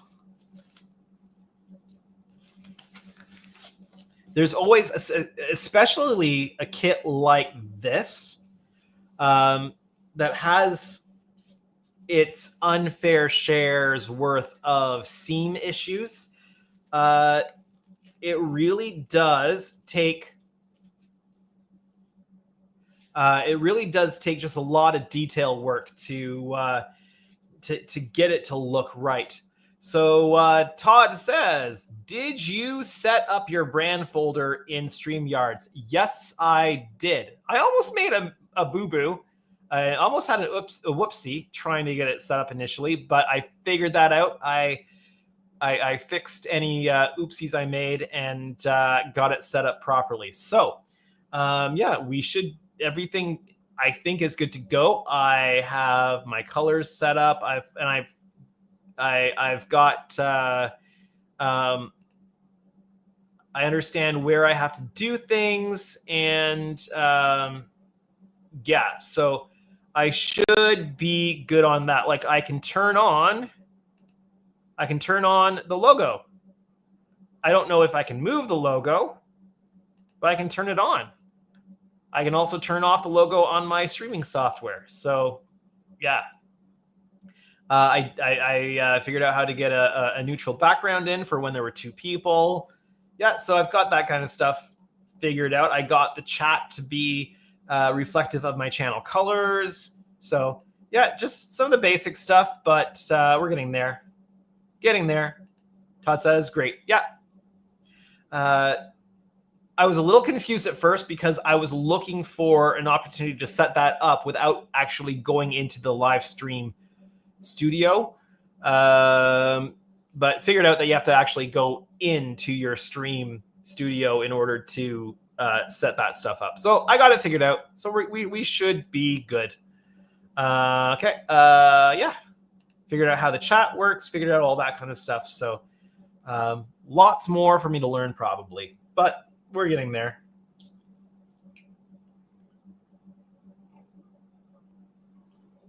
I currently still have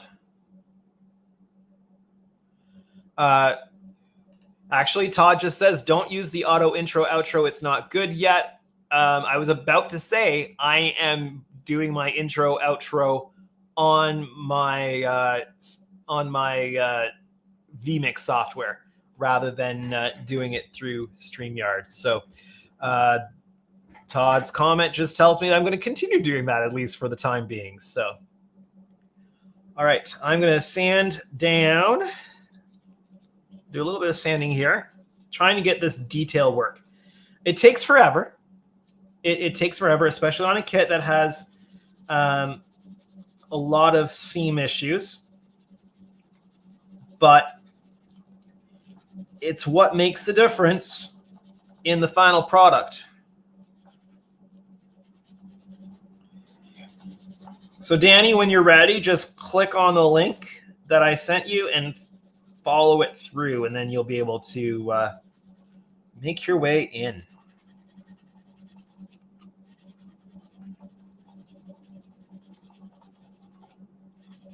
The fronts of these pylons are a bit of a mess too, so I've got to deal with that. Unfortunately, the nature of the kit, it's never going to quite be perfect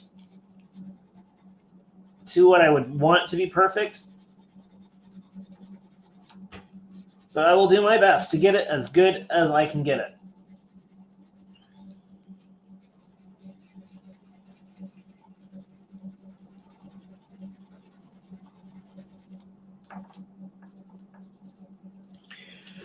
And where's my can of air?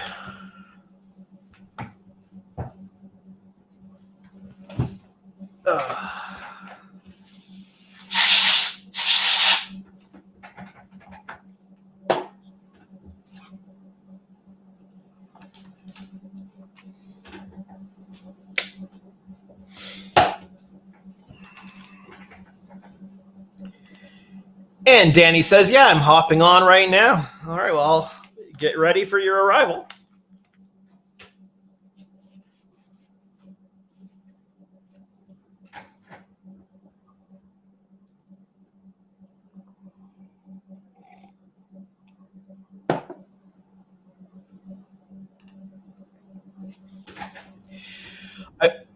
Oh, Let's see. Give me a thumbs up when you're ready.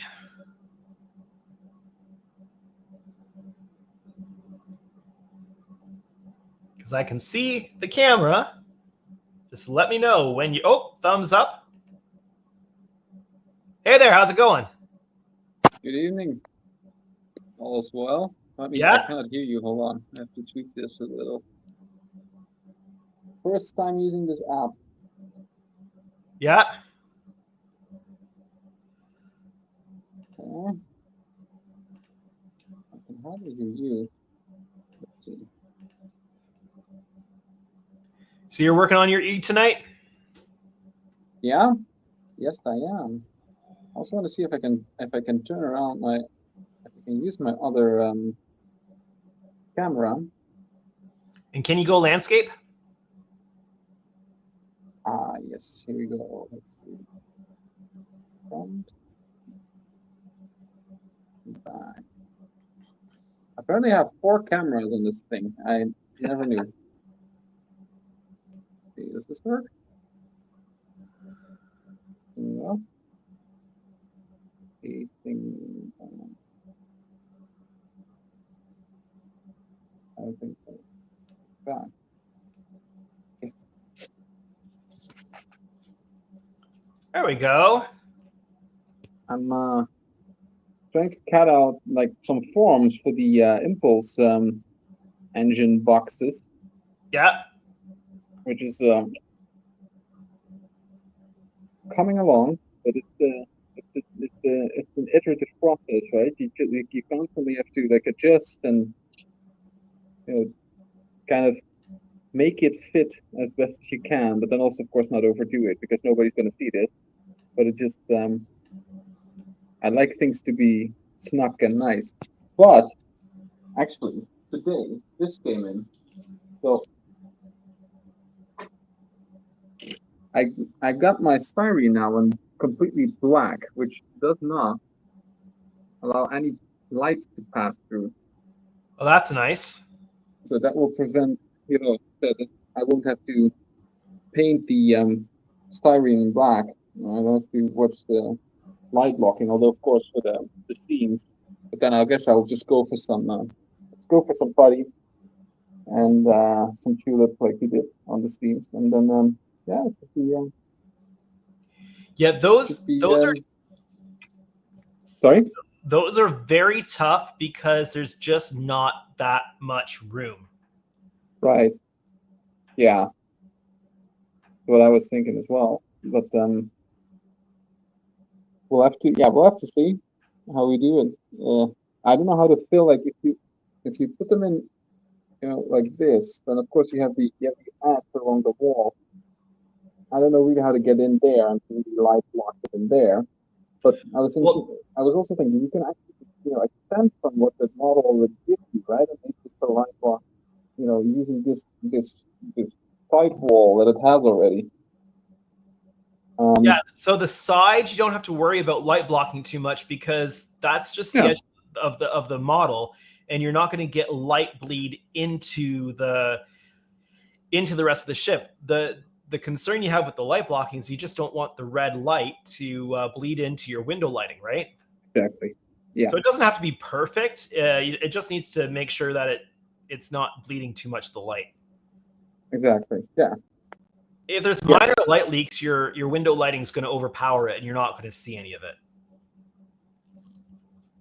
Yeah. Yeah. Exactly. Yeah. But it's sorry for my hands. I'm just trying to get everything right. But it's it's a bit of a tedious process, but it's not as tedious. All of this. Yeah. That was a pain to get right. Right. So it's the replacement bridge. I'm not sure if you can see that properly. Let's bring in some more light.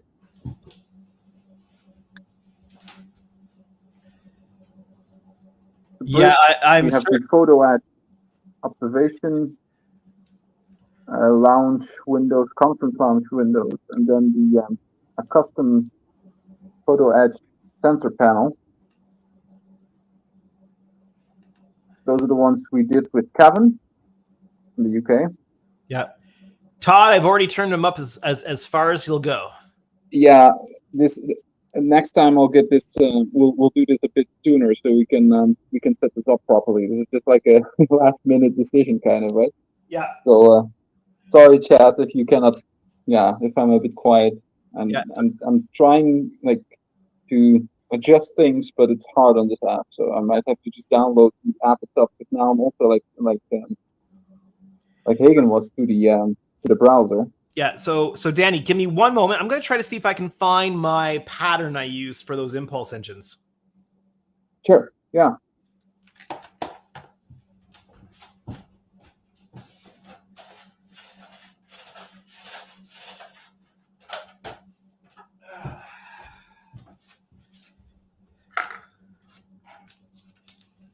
Thought I knew where they were, so I was able to find them here.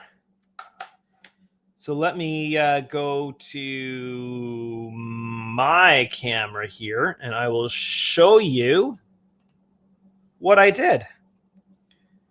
So this is just a little cardstock pattern I have. Yeah. And unfortunately, I don't have it in digital. So I just literally have this cardstock pattern. That's unfortunate. But that's yeah, exactly. Yeah. So right now, mine is a little bit more like shaped as the impulse engine is itself, right? But yeah, it doesn't need to be like that. Like yours is actually perfectly fine. It's the only thing you do. Yeah, like you said, you want to prevent the red light from leaking into the ship. That's it. Yeah. Then you're done. The way it looks doesn't really matter. That's nobody's ever going to look at it again. So it's yeah. But yeah, I want to do that as well. Like, so I have this now, but I want to do the side parts, and then yeah, Bob's your uncle. And then once I have that, I can just also like just draw it out on some sheet, and then we have it, right? Yeah. So yeah. I just keep it around, and I pull it out every time that I need to build one, and it's just it's either A side or B side, and I've just got them all labeled so I don't get them mixed up when I pull the pattern apart to trace it out on styrene and then cut it out. So yeah. So I do have to. I'm not sure if I did send you some pictures, right? Yeah. From the photo etch, the custom photo etch we're building right now. So I do have to say, Kevin, you really did a great job. I think you're gonna get a set as well, Andrew. I'm making sure you get one. Okay. Once they're done. But yeah, this is just absolutely great, and it's also pretty easy actually to get them in. You just have to do the outline, cut out the plastic, and you're set to go. So yeah, the only issue is what we're having right now. Let's see if I can actually. I have a stand here also to put up my. Hope that works. Let's see. Let's see if we can get this somehow set. I'm not sure what you guys are seeing. Let me see. Where's my box of little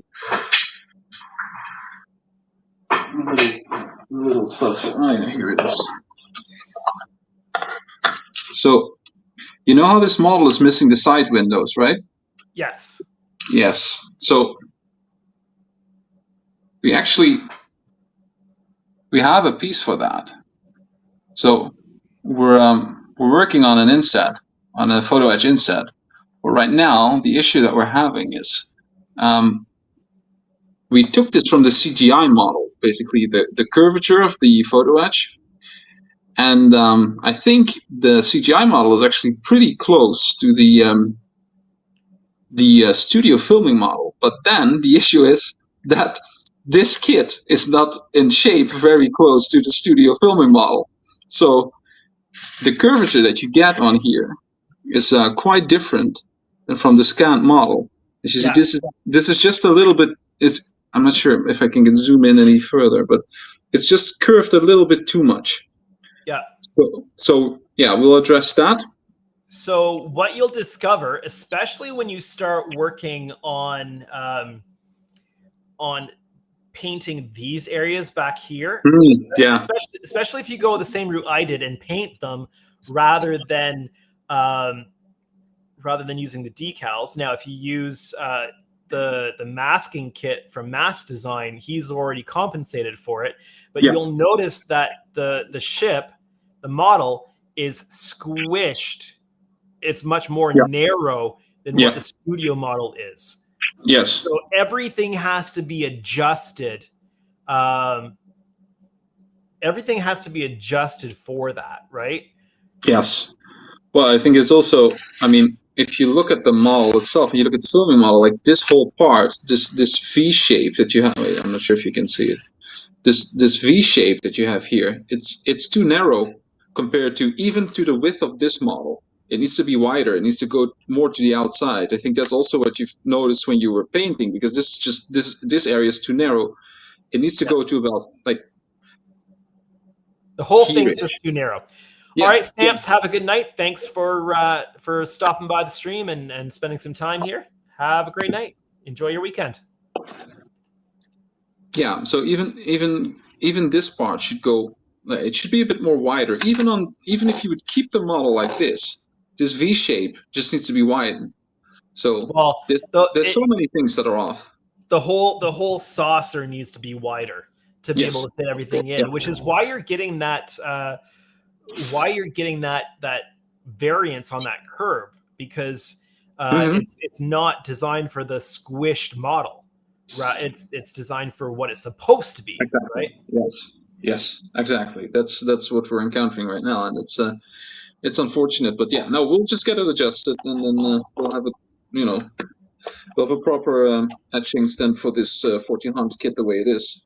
Yeah. So actually, it's quite interesting, because this is what I cut out. It's the original front part, for where the big 4 windows are missing. I'm not sure if you can see that. And, Here, I'll make you larger there on the screen. Yeah, it's that's coming out of there. It was what was in there, well, the other way around. So that was that actually went in quite easy. I was quite surprised. Yeah. And then the part I'm really happy with, I still have to put it together. I had it together, but I had to take it apart again, because I had to make some adjustments. But I'm trying to collect the pieces. I want to show that to you. I do have to say, I think we got the closest anybody's ever gotten to getting the shape of the deflector dish correct. I'm trying to get the pieces on my hand here. Oh, so you're using a photo etch for the deflector housing? Yes. Yeah. Okay. I was gonna ask what you were doing for the deflector, because that's the deflector part is a problem, and I can't get Mark's aftermarket parts now that watch the printing place. Shapeways, since Shapeways is gone. It's an issue. Yeah. Well, I do still have those parts here, but I'm not gonna use them. So I'm trying to actually show this to you. So we'll have this deflector dish, which is made out of 3 parts actually. I'm not sure if I can zoom in even more, but you have the of course the outer ring, right? And then you have the this is like a spacer? A ring that goes on top of that part to give it some depth. Yes, exactly. Yeah, and then in that ring goes this part, which is really small, of course, but it's ridiculously close to what you see on the filming model. Yeah, and it is like I was talking about this with Kevin, and he agrees. It's actually, this is a pain. It's a real royal pain to put this together. So we're kind of micro adjusting the sizings. The issue is that this middle ring needs to go on top, not inside. But it's kind of like it needs to be a little bit bigger, because now it has a tendency to kind of slide in on one side, if you know what I mean. Yeah, yeah. And then this part, you want it to go inside there, but and that's working now. So if you make this bigger, this needs to be made bigger as well. So yeah, there's still some adjustments that we need to do there. But so and then really there's a photo etch piece for the housing. Yes. Oh wait, I can show you the full photo etch. Hold on, I have a couple of them here. So I have to where I put them. Give me a second here.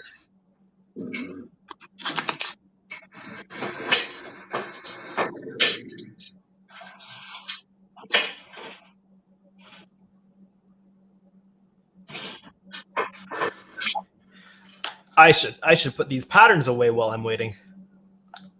Don't want to lose them. Yeah. I need to do the same thing with this deflector.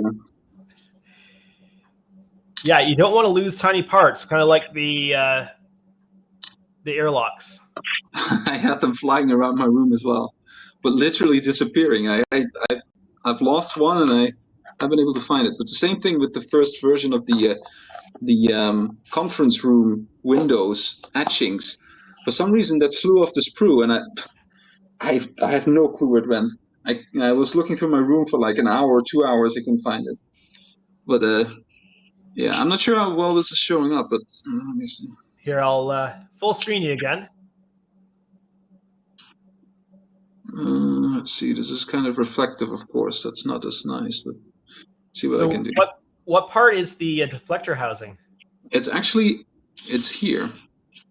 So it's not so much. So it goes to the back, right? So actually, you have this part. So here's the deflector. I'm not sure how well you can see it. So these are deflector parts. You see this ring here. I didn't have that with those 3 parts I just showed you, but this one and this long, what do we call it, rectangle, they go together. You roll this up. This goes on the back. You put your whatever you have, your because we figured most people will be working with like 3 millimeters or whatever. That's exactly the size. You put it through. This rolls up. The deflector housing is this, and then on the front you have the deflector dish, right? So it's just one piece, and then it's also light blocked. So Danny, what I refer to as the deflector housing is, let me just go here and full screen myself. So what I refer to as the deflector housing is this whole trench area in the front. Oh, yeah, I'm using the same as you are. Okay, so you're using the Spaceways part. Yes. Okay. Yeah. Yeah. So what you've got on the photo etch is the light, like basically the light box for the deflector. Exactly. Yeah. Yeah. Yeah, and it's good. Yeah, and you can actually. I think the deflector dish works with any type of both with this and with the other housing. Yeah. The kit housing though is horribly wrong. Yes. Completely. Yeah, it's a pain. Yeah. So yeah, this is the one you've used, right? Yeah. Now the problem with that is that it's no longer available. Also, you're going to have trouble fitting that in. Yeah. It's going to be too narrow, and you're really going to have to. You're just going to have to put it in and fill it, and really work at getting the putty to create that hull where that gap is, because it's going to be a significant gap. Yeah. Yes. Yes. I've seen it. I've seen it on your pictures. Yeah. Yeah, you can see through the gaps on that one. So yeah. Yeah, I think it's a little flexible. Like I've been working on it, and I think you can wind it a little bit, but of course you don't want to overbend it, and you're just left with huge gaps on the side, which is But you also showed us that it's easy, if not easy, but it's doable, to make it fit and to fill them up. Yeah. I guess whoever designed this part, you know him, right? Or you've spoken with him. Yeah. He did some test fitting, and I'm sure he figured out that this works, right? So so there might be some variance between what he did on site and then what Shapeways printed when it was all done. Sure. Yeah. Could happen. So he's working to try to find an alternate service for printing his parts. Yeah, I hope he'll manage, because I mean the quality, the detail also of the captain's yacht area and the torpedo Yeah. launchers, it's great. It's he Yeah, did a again, it's a little bit tricky to get seated properly. yeah. You just have to put the time and effort into getting that to look right. Yeah.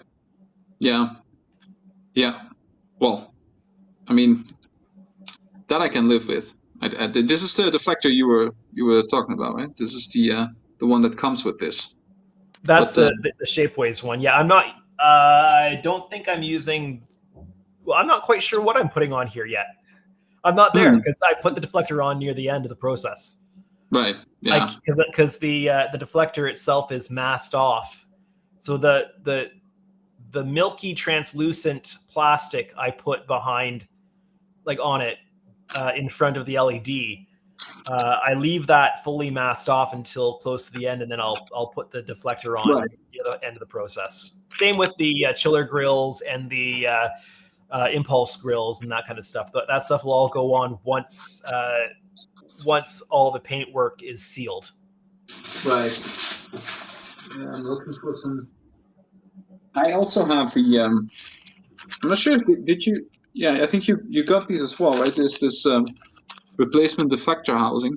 Like I also have the original one, or the observation Yep. room Yeah. for the shuttle bay. It's actually quite nice. It has way more. Like I managed to open up the kit part as well. Let's see if I can get these out.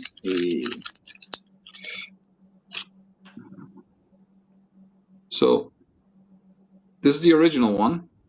Worked out pretty well, I think. Looks okay. This one has way harder. The corners are way edgier, not as rounded off as the kit part. Yeah. I think.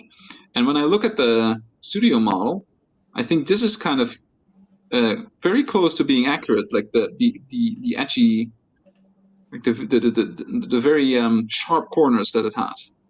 So I was thinking, yeah, I might just try it out. But then, yeah, the light blocking is a thing. I'm thinking about what order do I need to do things in. You know, like do I first light block, then does the part go on then, and you know. So that's that's what I kind of and of course I got your I got Canadian Starship inspired shuttle bay that they sell. So yeah.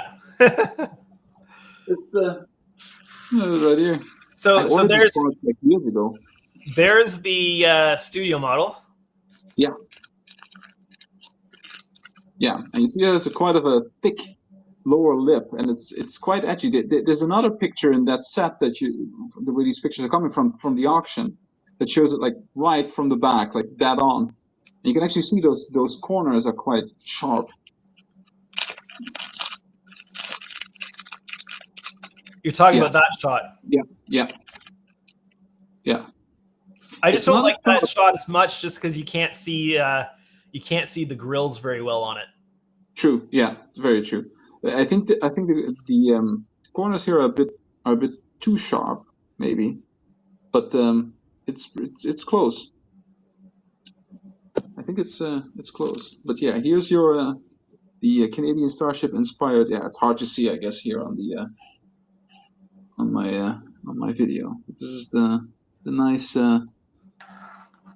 shuttle bay that we have that they're also they used to sell with the little shuttles on top. Yeah. Oh, at the well, it's on the back actually. So yeah, this is my my shuttle bay template. I have this as well. Yeah. For scratch building, I've got templates for the walls here as well, and I've got the decals to go on as well. Now, are those shuttles embedded on the part? Yes. That's going to make it tough to get the floor done. Oh yeah. Well, no. Hold on. What they did is, so this is the shuttle bay, right? So, but they put the shuttles. Oh, okay. Sorry, I thought that they were permanently attached on the inside of the shuttle bay. No. Okay, so they just printed them. Yeah. That way. Okay. Yeah. So you remove those, you take those off, and then you paint them up, and you do them however you want, and then install them Exactly. wherever you want. Got it. Yeah. You just cut them off, and then you do them in whatever way you want. But yeah, these are all, I think, Mark 11s. Oh no, these actually look. Yeah, no, yeah, they are like the ones you see in what's the last one? Nemesis. Yeah. Yeah. Yes. Yes. Nemesis, right? Yeah. It's those type of shuttle bays. So yeah. Of course, this opening is not correct if you want to do the what do you say, the first contact version, right? Because it had 3 ports here on the first contact version. But then we have, of course, our photo etch set that I can put on top of that to correct for that.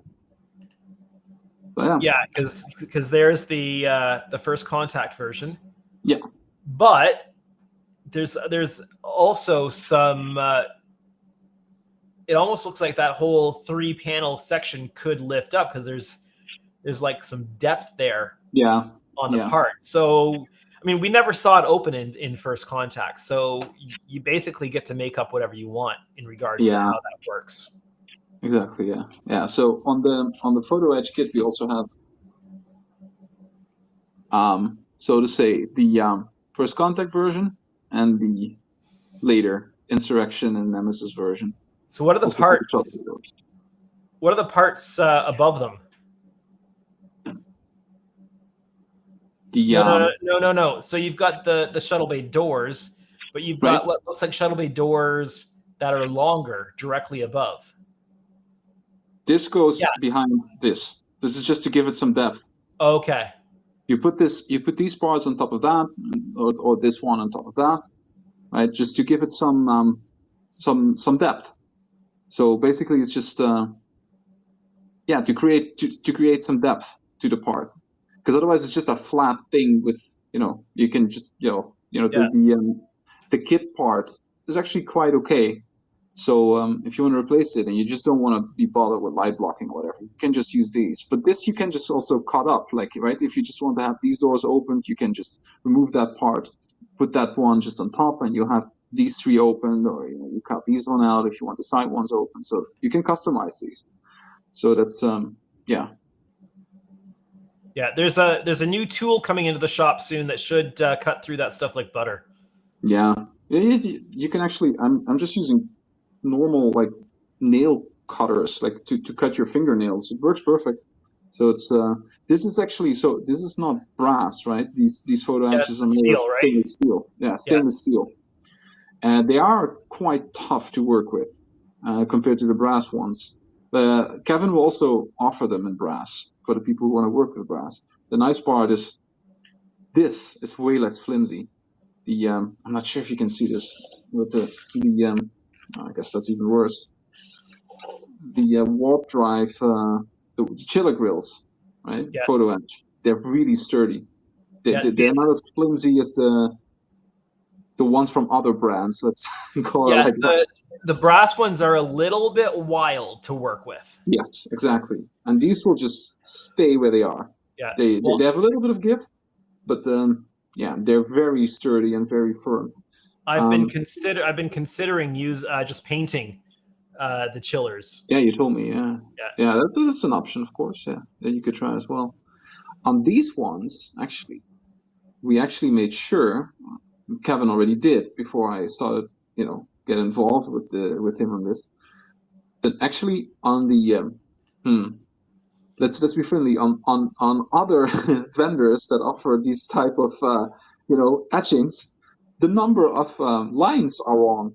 Okay. The number of openings for the where the blue comes through, and here we actually have them exactly shaped the way they are on the studio model. So it's a nice extra. Yeah.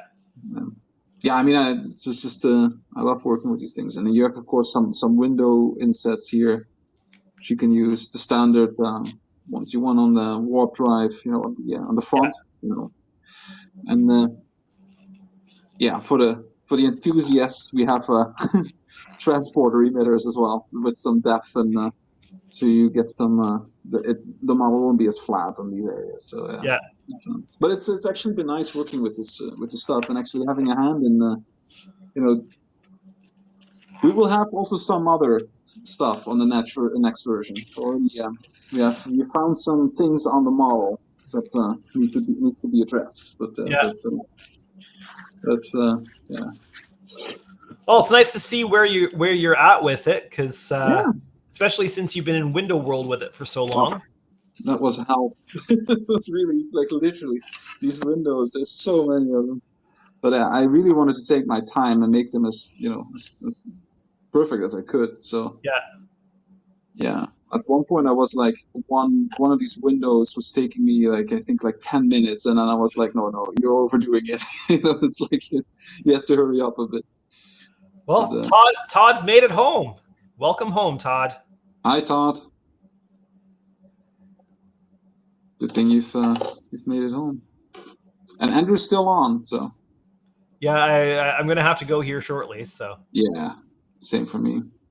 Yeah, it's the only time in the week where I can get some work done on modeling in the what night. time in the morning is it though for you? It's don't ask. It's insane o'clock. If I have a look at my clock, I'm gonna go like, oh no, I need to go to bed. It's got to be like 4 a.m. or something like that. Yeah. It's, 5. That's 5.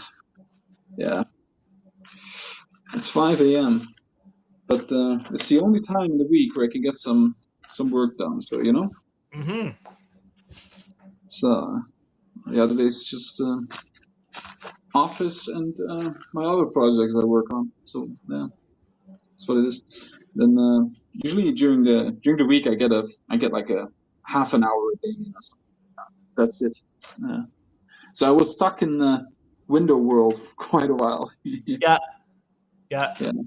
But we'll be working on the electronics, so that I'm catching kind of up with you. Like I'm sort of not really, but we're close now. As soon as I get some paint on this, then.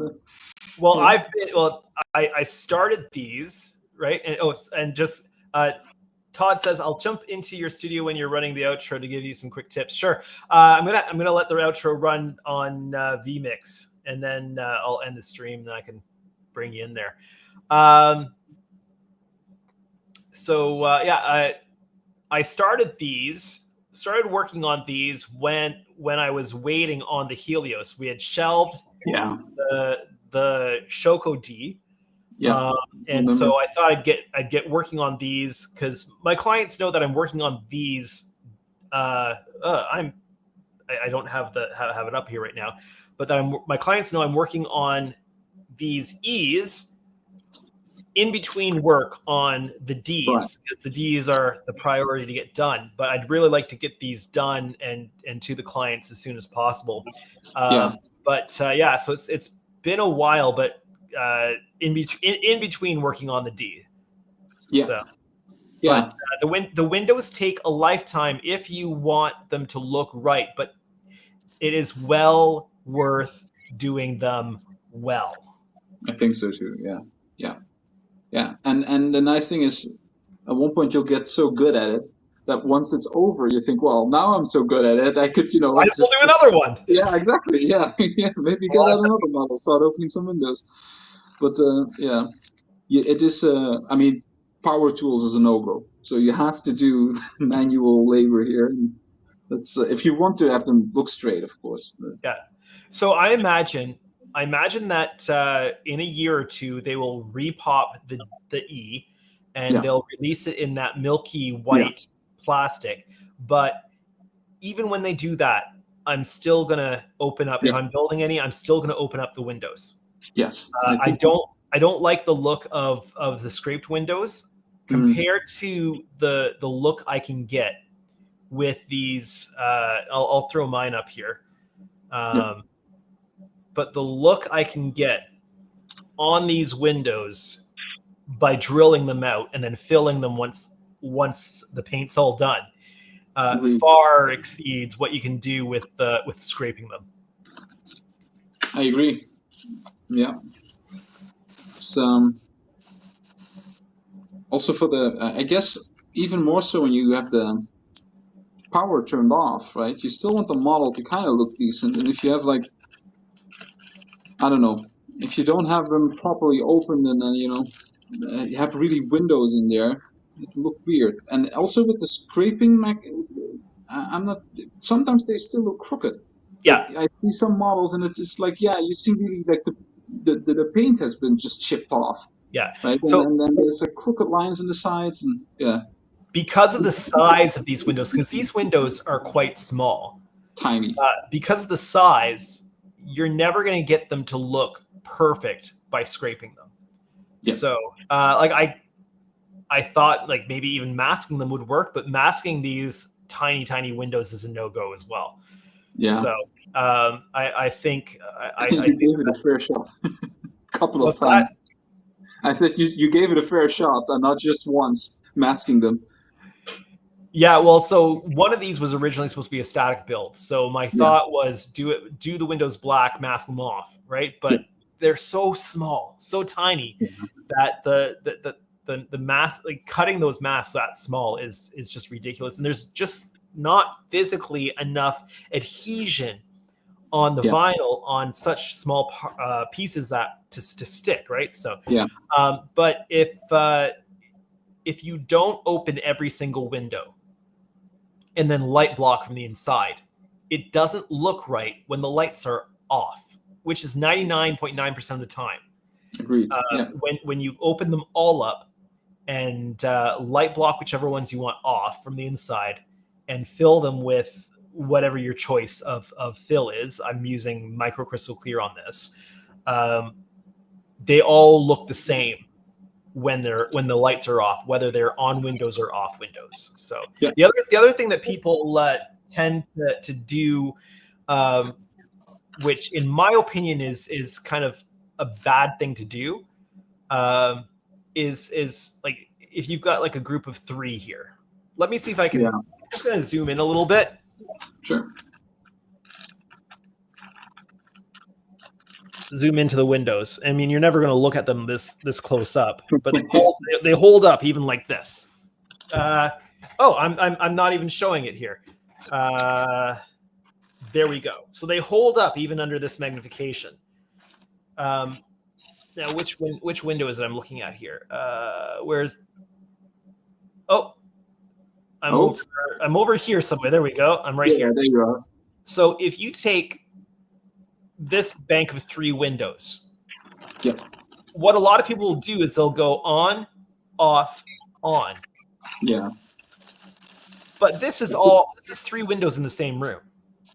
Yeah, if you've been watching the show, actually TNG, for example, you know that they always have a couple of windows, not just one in a room, especially in their living quarters and stuff. And I think what you're pointing at right now are like living quarter areas. Yeah. But, so always keep those groups together as if they are a room. Although to be fair, I did check this right. If you watch the next generation and you look at some flybys, they actually also messed that up on the studio model. They have some blacked out windows that are just part of one room, and then the other ones are on. So well, there's no need to repeat their mistakes, right? Yes, exactly. I agree. I completely agree. Yeah.